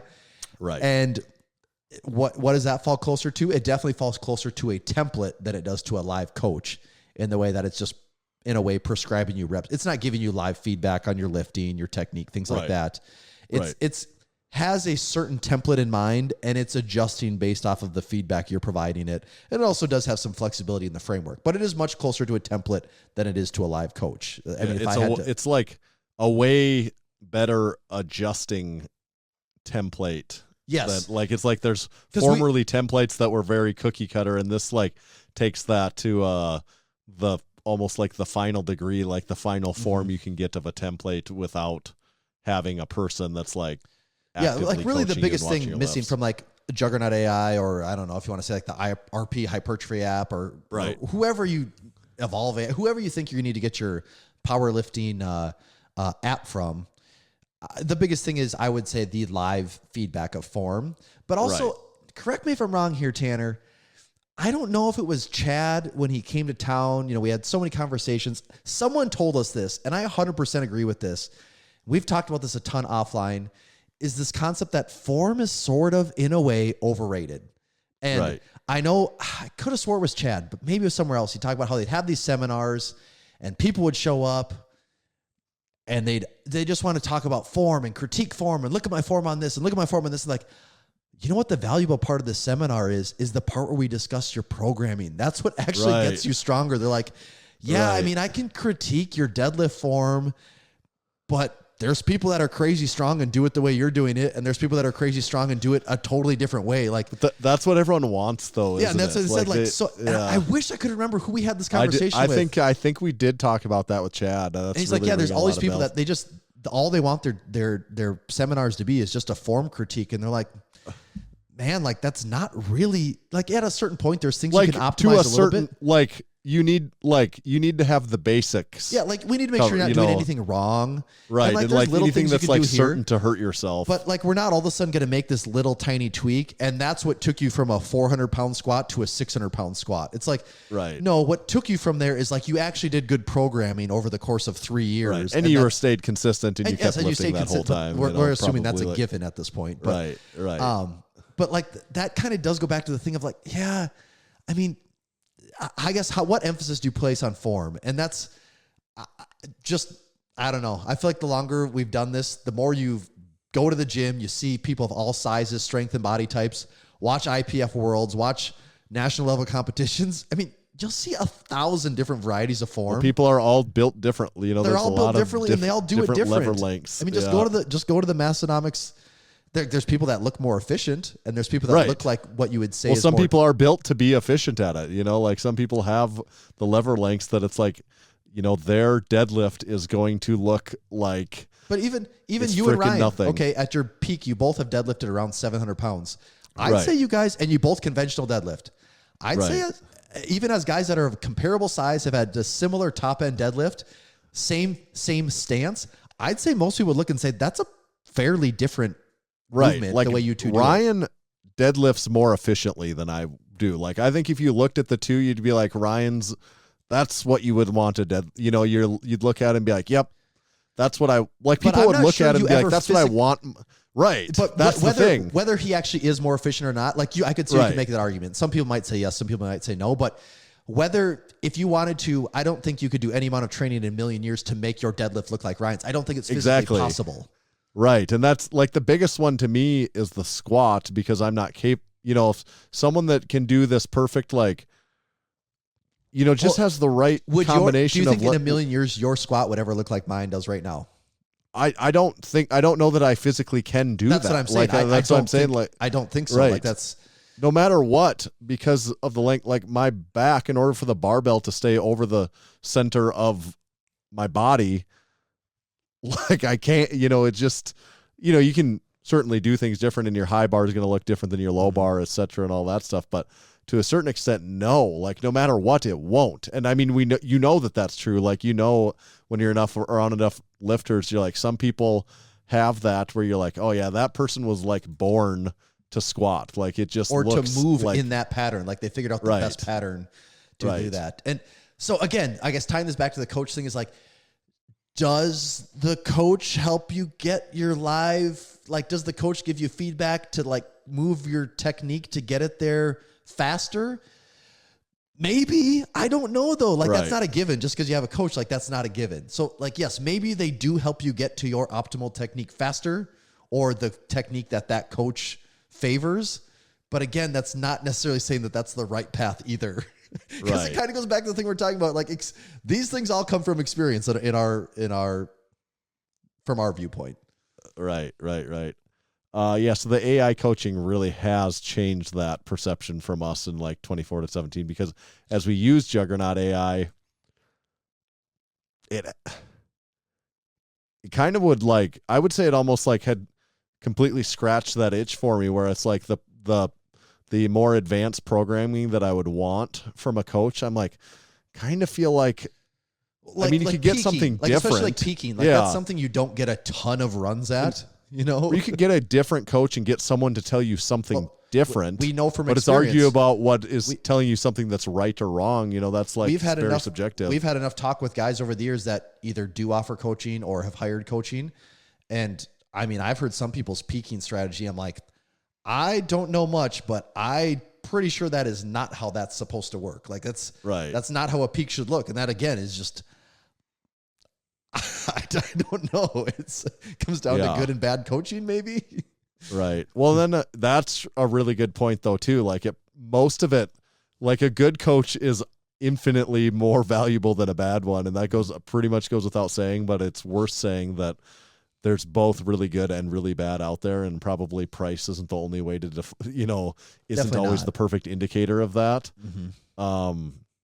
It does. Like I did wonder the question, like, can you say who needs a coach or who doesn't need a coach? But the more I think about that, I don't know if there's even any like universal, nope, this is the category of people that should hire a coach, and this is the category of I'd struggle to answer that question too. I really would. I'd have a hard time. If you're a really high level lifter, I think yes, I think those people should have a coach. I think that's the closest you can get to a blanket statement. You are competing at the highest level. Like you're talking, if you're an IPF lifter, or even top placing at nationals.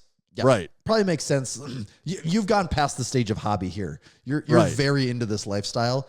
I can 100% understand all day why those guys have coaches. That I don't debate that one for a minute.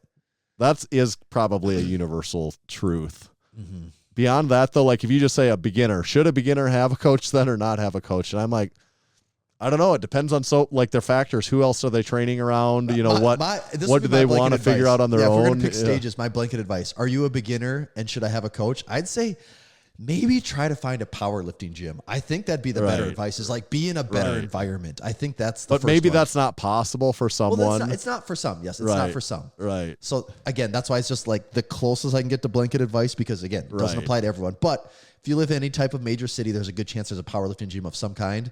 You're just going to learn by like osmosis. You're just going to absorb stuff being there that would take you a very long time with a coach if you ever figured it out. So that'd be maybe the first one. And then you look at intermediate. So we said advanced. And when we say advanced, we're taking like top level advanced people. Like, yes, a coach 100% makes sense. Beginners, I don't know. So you start looking at more of like an intermediate, like you've been doing this a while. whether you have a certain level of strength built up or not, but you have more experience just in the gym in general. And I think that's where it becomes more of a question of who am I as a lifter? And that's what you have to decide. Right. And I know one of them, I think maybe Keith wrote it in here, that like he also thinks of it as like an accountability type. Yeah, I was person. going to say accountability would be a word for that. Yeah. That I 100% get that. And yes, a lot of people that's also hugely valuable there. Again, that's where like when you have a home gym, that's much harder to have accountability people. When you're in a good powerlifting gym where you have a crew, that's what that does. And that's another thing that just, again, having the right training environment helps there. There again, it's harder for me to relate because I can honestly say, like, I have never needed a person to hold me accountable. Like, that's just the way I've like. 100% I just agree with you, and that's not like a brag or anything. But that's that's just my own personality. The way I didn't. I've never not been to the gym in like 15 years. So it's and it's not because I was like worried about what someone else was telling me to. It's like for me that wasn't a thing, but I could definitely see how that is. Especially for a lot of people just getting into it. If you're like want to get into it but struggling to really start, I could see how that could help you though too. Yes, that. And then also the other factor of a coach that I can't say no because AI is changing things, but I would say is the human factor, and that's the how you doing thing. And because some people do require more encouragement than others. I mean, most people listening to this have worked in an office place, and if you've worked with people, there's some people that they don't need to hear anything from their boss ever, whether a good thing or a bad thing. They're just like, let me do my work. I don't care. And there's other people that are like, man, that was a tough meeting. I really need some encouragement. I am not doing good right now. Like you'll see that there's different levels of that. And so, some people like getting ready for a meet, like it's stressful. There's peaking, there's ups and downs of days where things like feel like you're crushing it. And then days where like, I'm getting buried. I'm going to die. And I can see how the coach would be the one that's like, no. Trust the process. This is how it's supposed to be. It's all going to come together. And that is things like a good coach should provide. Right. It's really hard to get that out of any type of app, template, computer system right now. There is one other thing that we didn't mention, and budget is another consideration here, because when you're talking like a good coach, that can be not inexpensive. Whereas something like Juggernaut AI is like, you can get a template for free. You can get Juggernaut AI for a lot of people sell templates for $10 to $50 too. Right. Which is, I'm going to call a very minimal upfront expense, or relatively, or like Juggernaut AI, not free, but going to cost you like $30 a month. A lot of people, if they're interested in this being their hobby, they would probably find a way to be able to afford that. A powerlifting coach could be $100 a month, $200 a month, more than that. Especially if they're offering diet coaching too, things like that. Right. Like, you could be spending are they offering? And some people not giving them powerlifting advice, wanting to give them life advice and budgeting advice, I would tell them, dude, you barely have a job at all or any money. Yeah. You can do this without spending that, you can do it without that. Is that what you should be spending your last $200 a month on? Yeah. Or the $200 a month that you don't even really have? Right.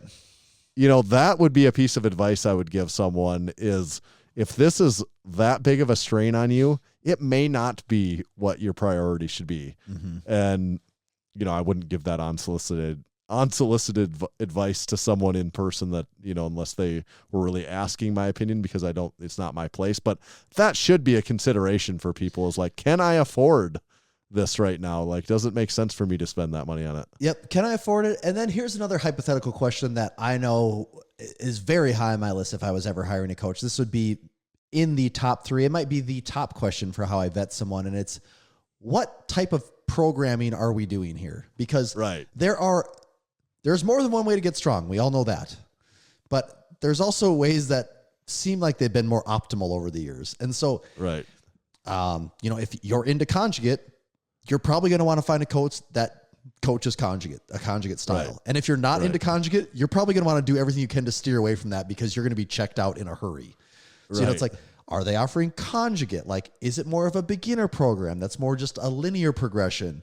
Is it some type of RPE-based system? Are we doing a percentage-based system? Is there velocity training? Like, there's so many different ways that you can get strong, and you got to find one that aligns with the way you want to get strong too. Because if you're not, most coaches, I think, first of all, I think most coaches should have a way, like if you answer like, what does my training look like? Like, what is the system? They should be able to answer that clearly. And if it's just like we're just going to kind of see where you're at and see, and like it changes on a weekly basis. And it's just, those are red flags, I think, right away. That's, to me, like you said, that importance of that question. To me, the biggest red flag wouldn't be it wouldn't be specifically what they answer. It'd be how they answer it in the way, like, do you have a system that we're like, following right, here? right. Like, do you have a general system that you coach people with typically? Like, is there, and if they don't, or it's just, if they can't answer that in a way that makes you feel like they do have a framework in mind here, that's what would concern me quite a bit. That they're looking at the long term. Like, if they can't give it like a general idea of like what we're going to be doing over the next 16 weeks, right? To me, that's a little scary, because I think that offers a ton of clarity. Again, not to overly promote Juggernaut AI, but I love to see when I go in there and if I'm going to start a new program, that it's laying out like 26 weeks and I can see the 6-month plan. Like, I know there's some long-term thinking going in here. We have a hypertrophy. We have multiple hypertrophy blocks that then lead into strength blocks that then lead into a peaking block. And I'm like, logically, to me, that makes a ton of sense for how you approach training. It's a long-term vision. We're building and building and building. And I think that's really how you get strong. It's not like, we're doing this for like a week or two, and then I might just totally change it up and do something totally different for the month after that. Like, now we're just like kind of talking like we're just doing fitness classes at that point, right? Right. Yeah. That's kind of all I had on a powerlifting coach. So the answer, do you need a powerlifting coach? Of course, it depends. Yeah, I don't know if we got any closer there to actually answering that question. No. And anything else that you feel like needs to be added on that? No, I mean, just, if you could recap what we just said over the last like 40 minutes, but that's really hard to do. But yeah. It's obviously become more popular over time. There's a lot of different options of coaches out there. A lot of different options. Yeah. Okay. This would be my quick breakdown. Yeah. It's more coaches now than ever, which means you need to be more selective now than ever. Right. So that's the first one. I'd say technique is probably a little overrated. You're probably, I don't know. Especially when you're beyond the beginner bare stages. bones beginner stage. Like, do you really? Yeah. It's important for the beginner to make sure they know how to perform the lifts, but we're kind of saying that that's table stakes. Like, are you for really most people? Like making technical adjustments to your lifting on a week by week basis? That's insane to me. Right. Like, but maybe a really good coach offers you that tidbit. It's not like a significant change, but they notice like, hey, I noticed you're doing this all of a sudden. Yes, and that's like a really a fine-eyed coach might help you with that minor. I think so. Yes, and I'm not saying know. technique's not a thing, but I think a lot of times people think technique is the only thing. Right. Or they certainly get way too wrapped up with that, especially like at an intermediate stage where it's like you've developed a technique that it keeps you relatively injury free and also allows repeatable. you to add weight like, on can the you make it bar. repeatable? Right. Like, if it's keeping you injury free and it's repeatable, it's probably pretty good right there. Yes. Right. So yeah, technique's probably a little overrated. Programming probably, and the vision of programming probably does not get enough importance by anyone. I mean, to me, that's the magic. Like, that's, I guess, banging our heads against the wall for the past 10 plus years, I can say the biggest change to me is like long-term programming, because when that goes right, things can click in a hurry. Or maybe not even a hurry, but over the course of 6 months, you'd be amazed what does get accomplished with proper programming. Right. So, coincidentally, this episode is brought to you by Juggernaut AI. Head over to juggernautai.app. That's where you can get signed up with discount code Massenomics. It'll save you 10% for the lifetime of your membership. They've been at it since 2009, where Juggernaut has been your trusted training source, helping tens of thousands of athletes reach their goals. From beginners to world champions, Juggernaut AI can help every last one of you. Maybe you do want to coach. Maybe you're in a situation where it makes more sense. If you haven't tried either before, never a coach, never something like Juggernaut AI, I feel like Juggernaut AI would be a really good place to start. And then maybe at some point in time, you feel like you want to transition and try a coach. Well, if that happens and you chose wrongly, you picked a crappy coach, Juggernaut AI will be there for you again when you come back. So don't forget, discount code Massenomics, juggernautai.app. And this episode is also brought to you by SwissLink. SwissLink carries the finest collection of military-issue surplus goods from nations across the world. If you can think of a country and they have armed forces, SwissLink's probably got something from them. Right now, if you head on over to SwissLink.com, you can beat the heat with the summer collection. They got a variety of things in there, from Romanian canteens with a wool cover to a Kelly Kettle stainless steel camp kettle, and the classic SwissLink. K. Yeah, there's a lot of alliteration there. The SwissLink stainless steel water can. All fine items in the SwissLink collection for this summer. They also have a impressive collection of wavy and fuel cans, pants, coats, classic wool blankets. It's all there. So head on over to SwissLink.com, and while you're there, make sure to use code MASS. That's MASS to save 15% on your next order. SwissLink.com, code MASS will save you 15%. Thank you, SwissLink. Should we kick off the live listeners before we get into our last few topics? Get them out of here. I'm just sick of these guys eavesdropping on our coaching, just judging every last word that we're saying here. Breathing over my shoulder. They're saying those dumb bastards don't even know what they're talking about. Powerlifting coaching.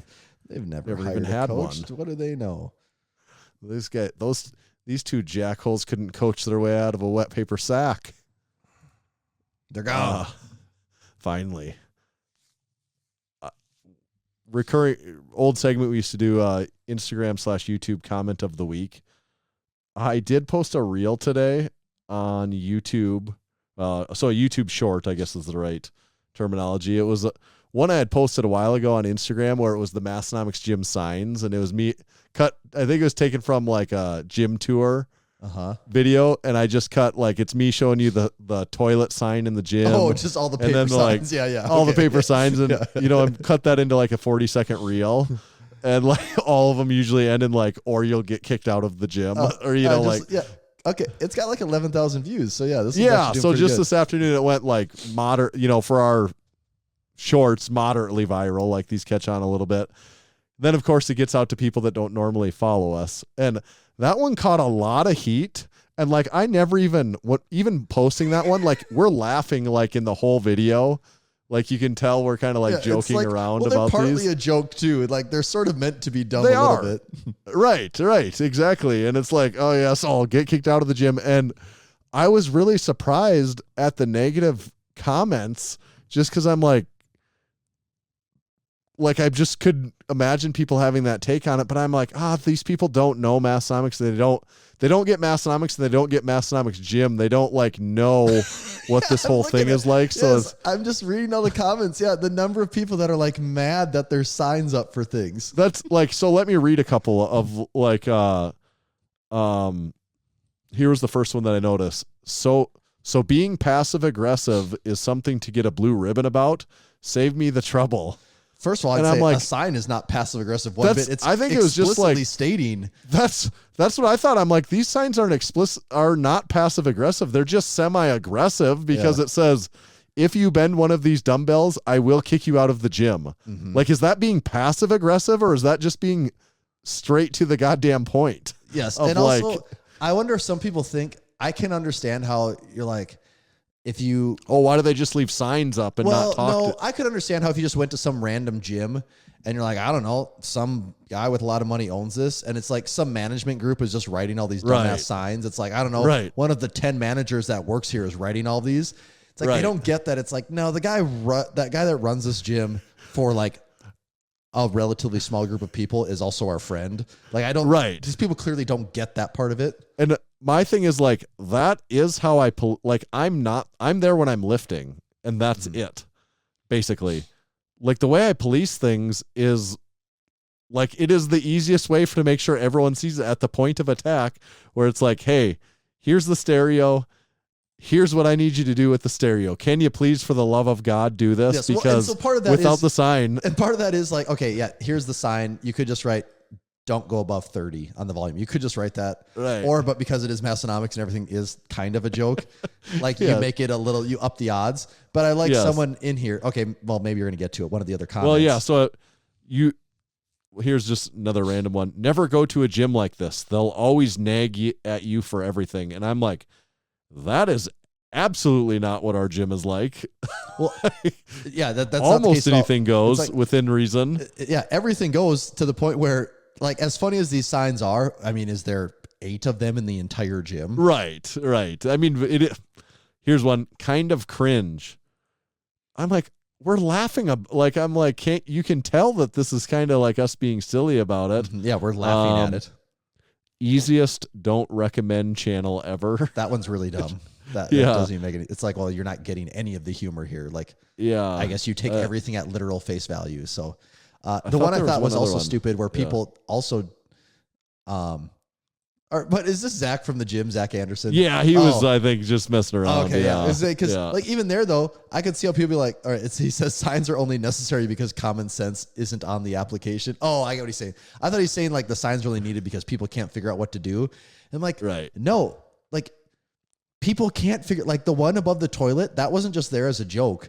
There was literally some people that, it's like, you're leaving shit all over this toilet. Like I have children that don't make a bathroom that messy. And like you're a full grown adult and it looks like someone just destroyed this toilet. Like there's no reason an adult should be like that. The type of gym that ours is, you are paying a very small membership to get really nice access to high quality equipment and environment. And it works because everyone, you have to clean up after yourself. It only works if everyone's like being a good person. If people start coming in there and just making a mess and being assholes, the whole gym doesn't work all of a sudden. It's not.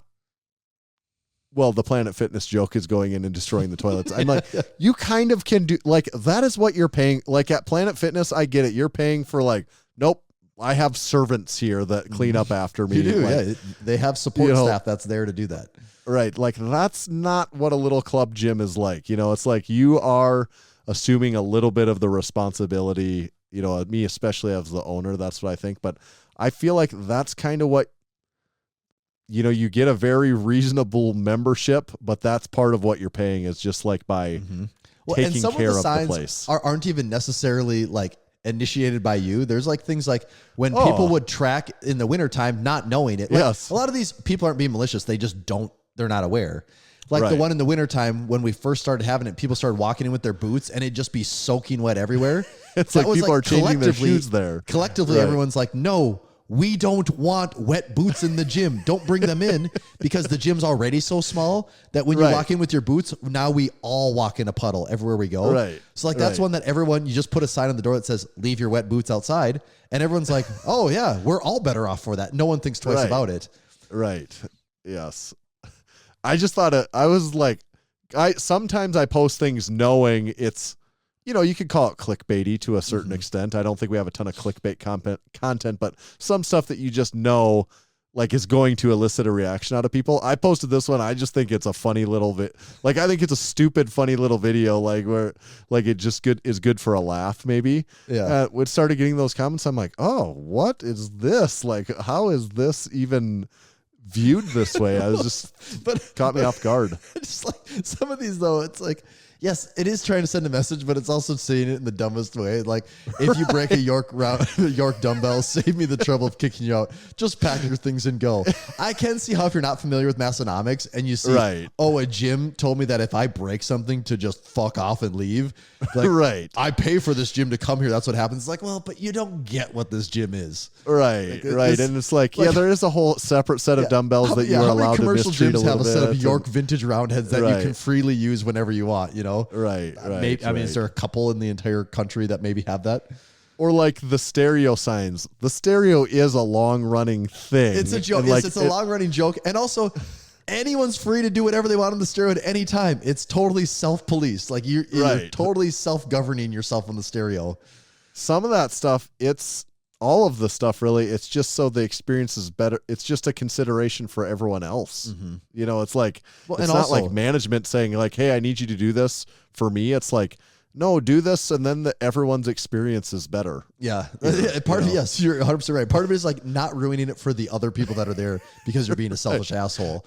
But even some of like the stereo one, you kind of fixed because there is the governor on it. Right. But before that, there are other tenants in the building that don't want, like the ladies with the salon upstairs don't necessarily want to hear Slipknot at full blast for 4 straight hours every afternoon. And their business patrons also don't want that, which means the landlord doesn't want that either, which means like now you're in trouble again. So exactly.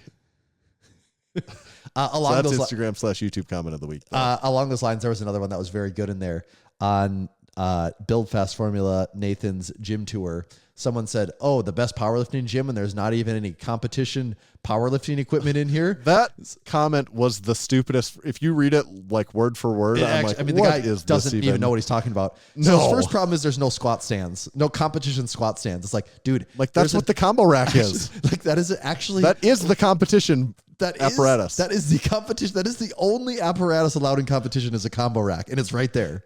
At least for the ones Nathan lifts in and a lot of us lift so in. I don't know what you're looking for a competition squat stand. That's not really a thing. So you're either talking about That's the biggest thing. I'm like, what you're saying isn't really a real thing. Like what you're looking for is either a combo rack or a monolift, and he has the Right. combo rack. So the monolift doesn't matter anymore.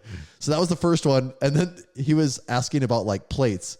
It's like, okay, he has calibrated kilogram plates. calibrated That plates. that is the competition standard right there, man. So again, you're wrong 100%.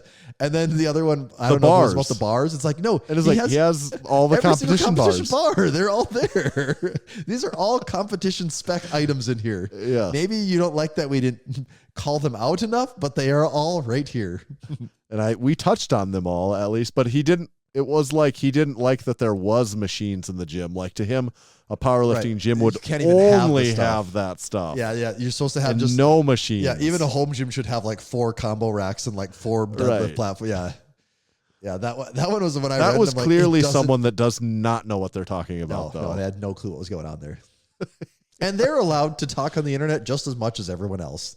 Yeah, it's good for engagement, honestly. Even like this one that popped off just minorly this afternoon on YouTube. I'm like, I'm commenting back on. Mostly, I try to have a silly like for most of those I people. My comment was, gonna put a new sign up at the gym showing that you have now been kicked out. I feel like some of these people have to be like, oh, maybe I did misunderstand what's going on. Right. Oh, 'Cause, maybe like, I am no fun at parties and don't understand subtleties of humor.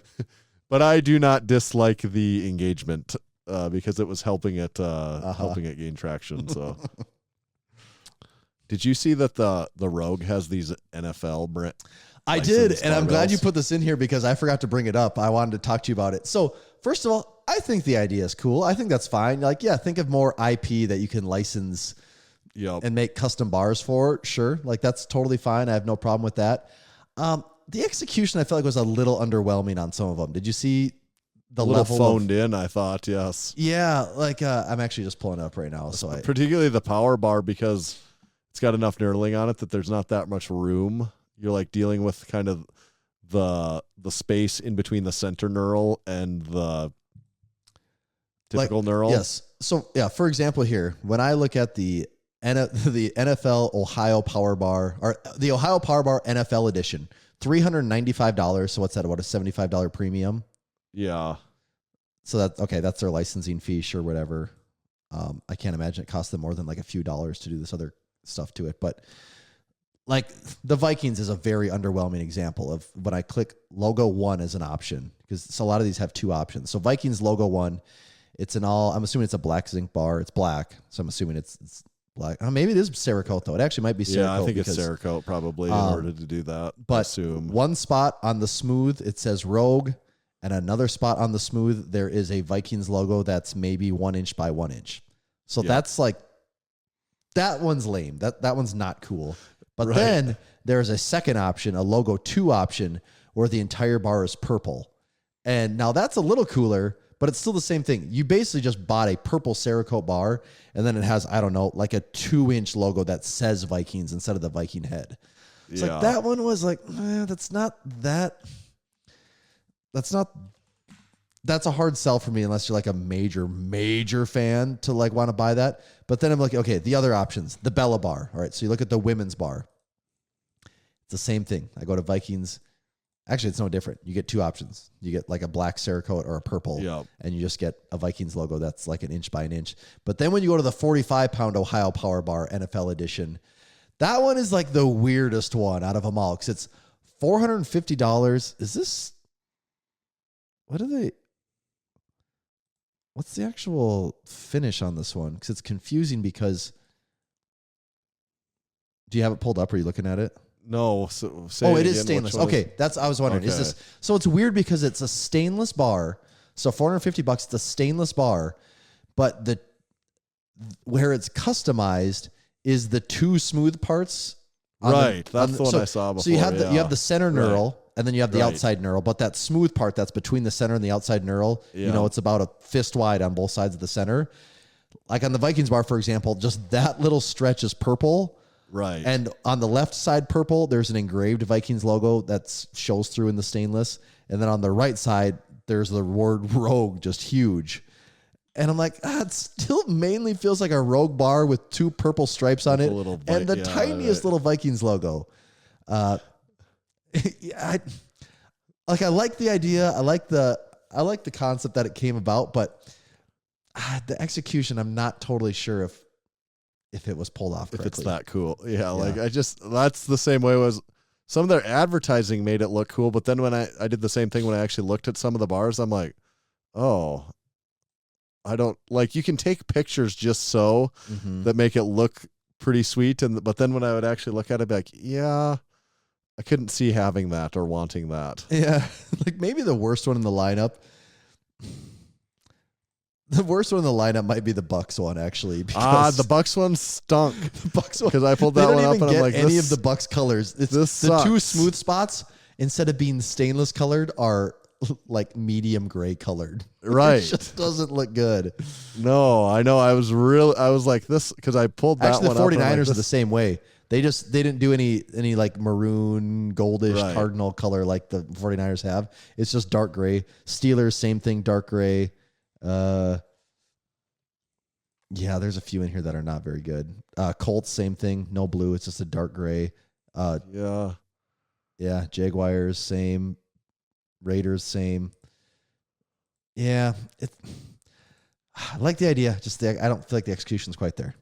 So you're not rushing out to buy one for the home gym? No, I'm not. I was really hoping that there'd be something really cool, like, oh yeah, this would be sweet, but just nothing stuck out to me. Then you can also get plates. Did you see that? You can also get plates with the logos on them. Oh, I did see that actually. Yeah, that's right. I did. Which see again, that. it's just the Rogue plate, and then they just have a little logo on the bottom. Which I'm not sure what the premium you're paying over. It's probably too much, but yeah, again, not quite. It kind of looks like you bought it secondhand from their training room. Is honestly what it looks like. Right, that is kind of what it's like. But it is all bumper plates too, and bumper plates aren't very high on my list of things that I want at the moment either. Right. So not the right guy to market to on this one. No, I don't think I'm buying any just yet either. Anyways, I did see on Martine's Lisa's YouTube channel, he went to visit Grizzly. Oh, I did see some pictures of that. I didn't see anything that came of it, though. And it's like a 36-minute little video. Really? And it was like the most I've seen of Grizzly, like not him just like in the videos as a meme. And actually Grizzly, someone we have met in person, not had an in-depth conversation with, of course, because of the language barrier, etc. But in watching this now have like a way different take on him on it. Like he just made him way more of a person, like really normal. Oh, he did. And like, yeah, like, an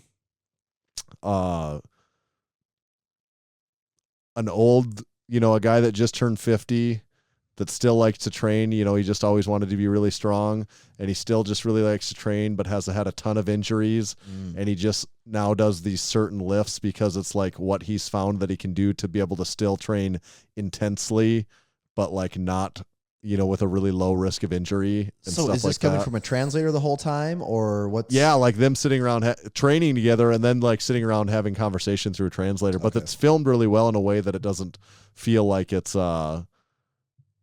actually like subtitles. You know, you don't really actually hear the translator that much in the video. It's you know, like obviously you can tell the conversation was different in person, but they're cutting a lot of that out.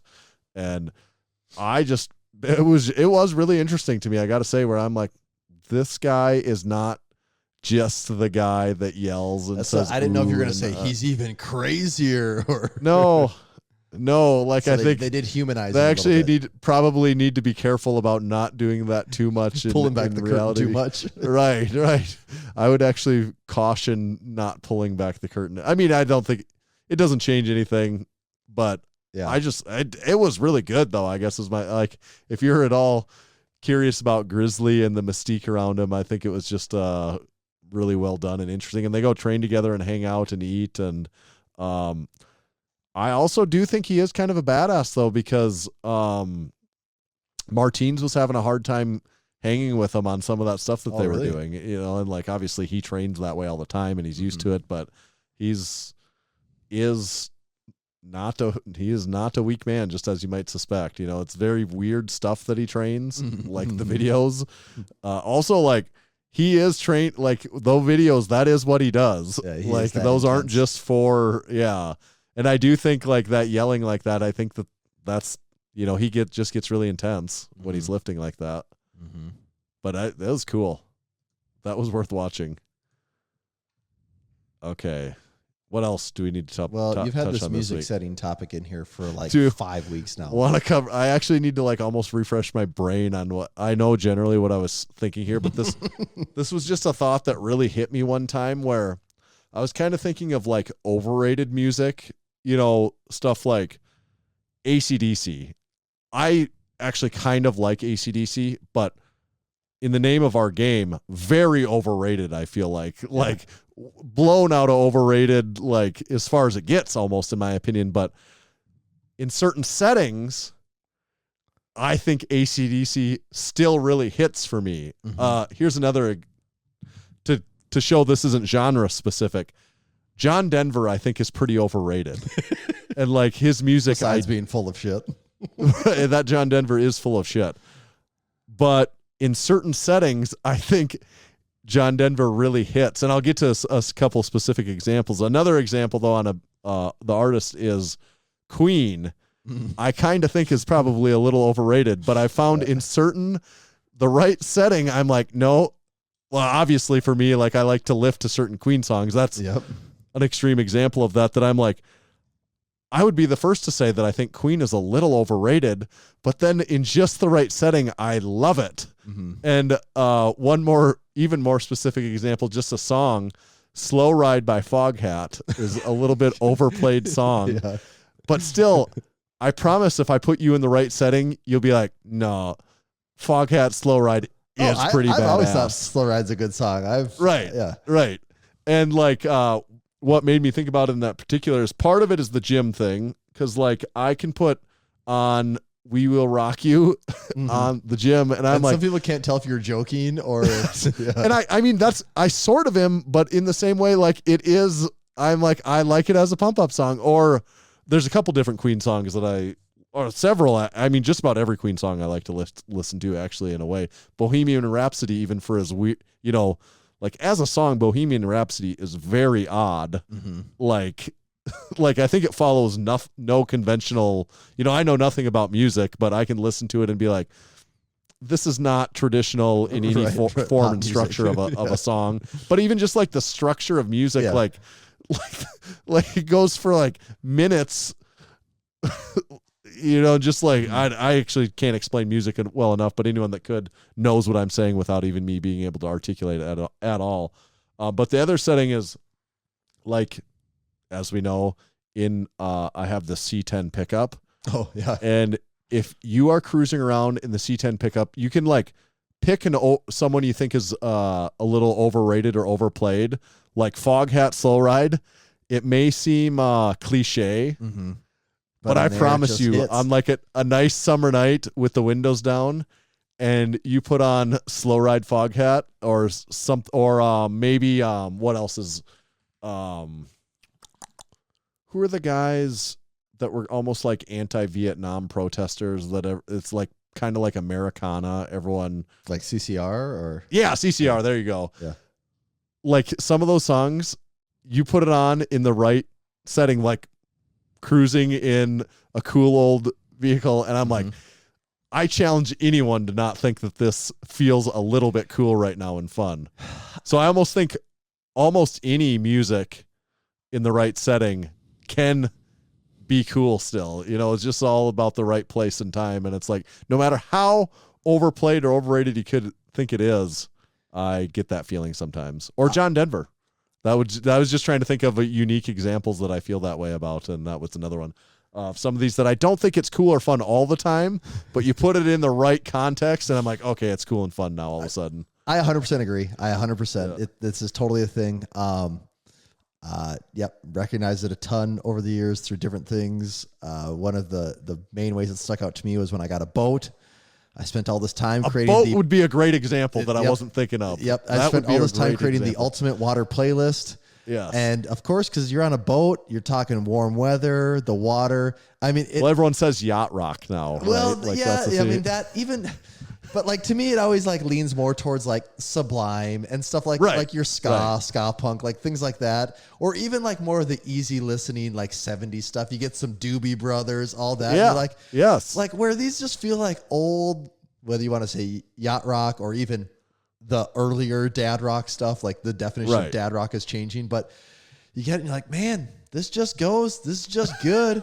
Or I'll never forget one of the first times I was probably 20. I was 21 at the time.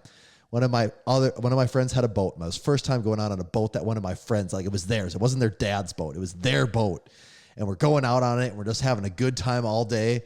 And I remember we got done wakeboarding and we were going across the lake, and they put on, what did they put? I think they put on Running with the Devil by Van Halen. And that song had never sounded cooler to me in my life.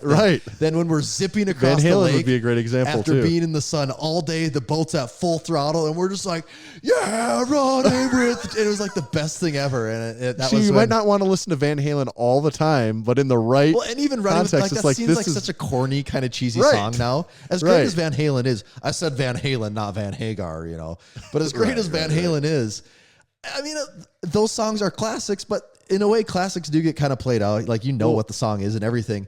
But in that certain settings, you're like, man, this song just slaps. It just hits different right now.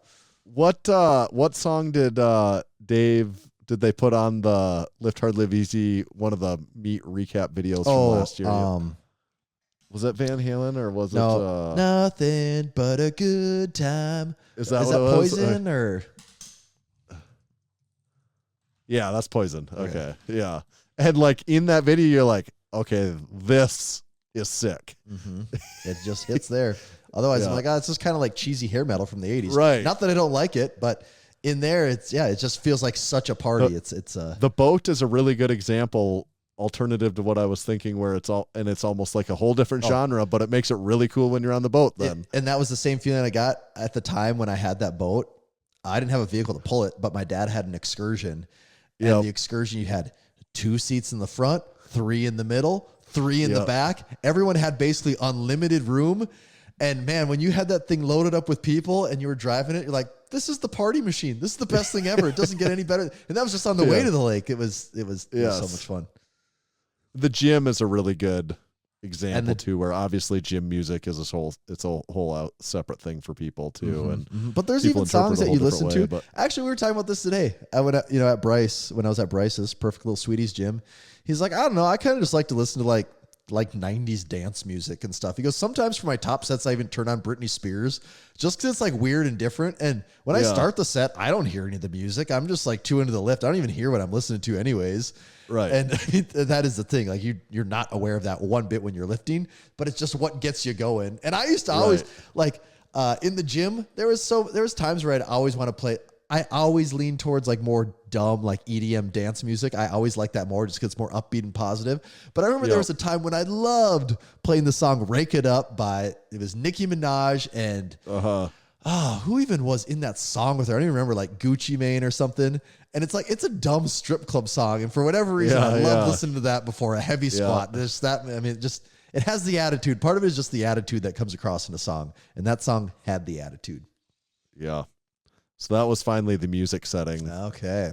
So it's not, in fact, a new setting on the stereo at the gym. That's what I always liked that topic title because it was a little misleading that it was like a setting of the music, and I was thinking the time and place. I was really thinking that you found some new setting. No, it wasn't like choosing between the preset of rock, pop, heavy metal, country, R&B.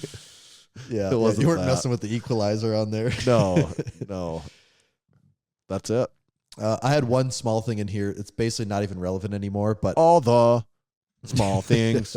Okay, it's been finish the sentence. It's been 1 week since you looked at me, or has it cocked your head to the side? Is that or it's been a while? Which one is it? It's been a while. The tone you used, it made me think more of Bare Naked Ladies. Someone the other day said, it's been, and then they stopped, and that's all I could think of was the Bare Naked Ladies. Yeah. But I'm like, actually, okay, so that was it. That was the test. It's been a while. Yeah, what word's coming next? Has it been a week or a while? Yeah. One thing in here that was interesting, Apple had their WWDC keynote, I think, early June. So this is like a month ago. And one of the things that they unveiled, it's been so long ago now, I hardly remember.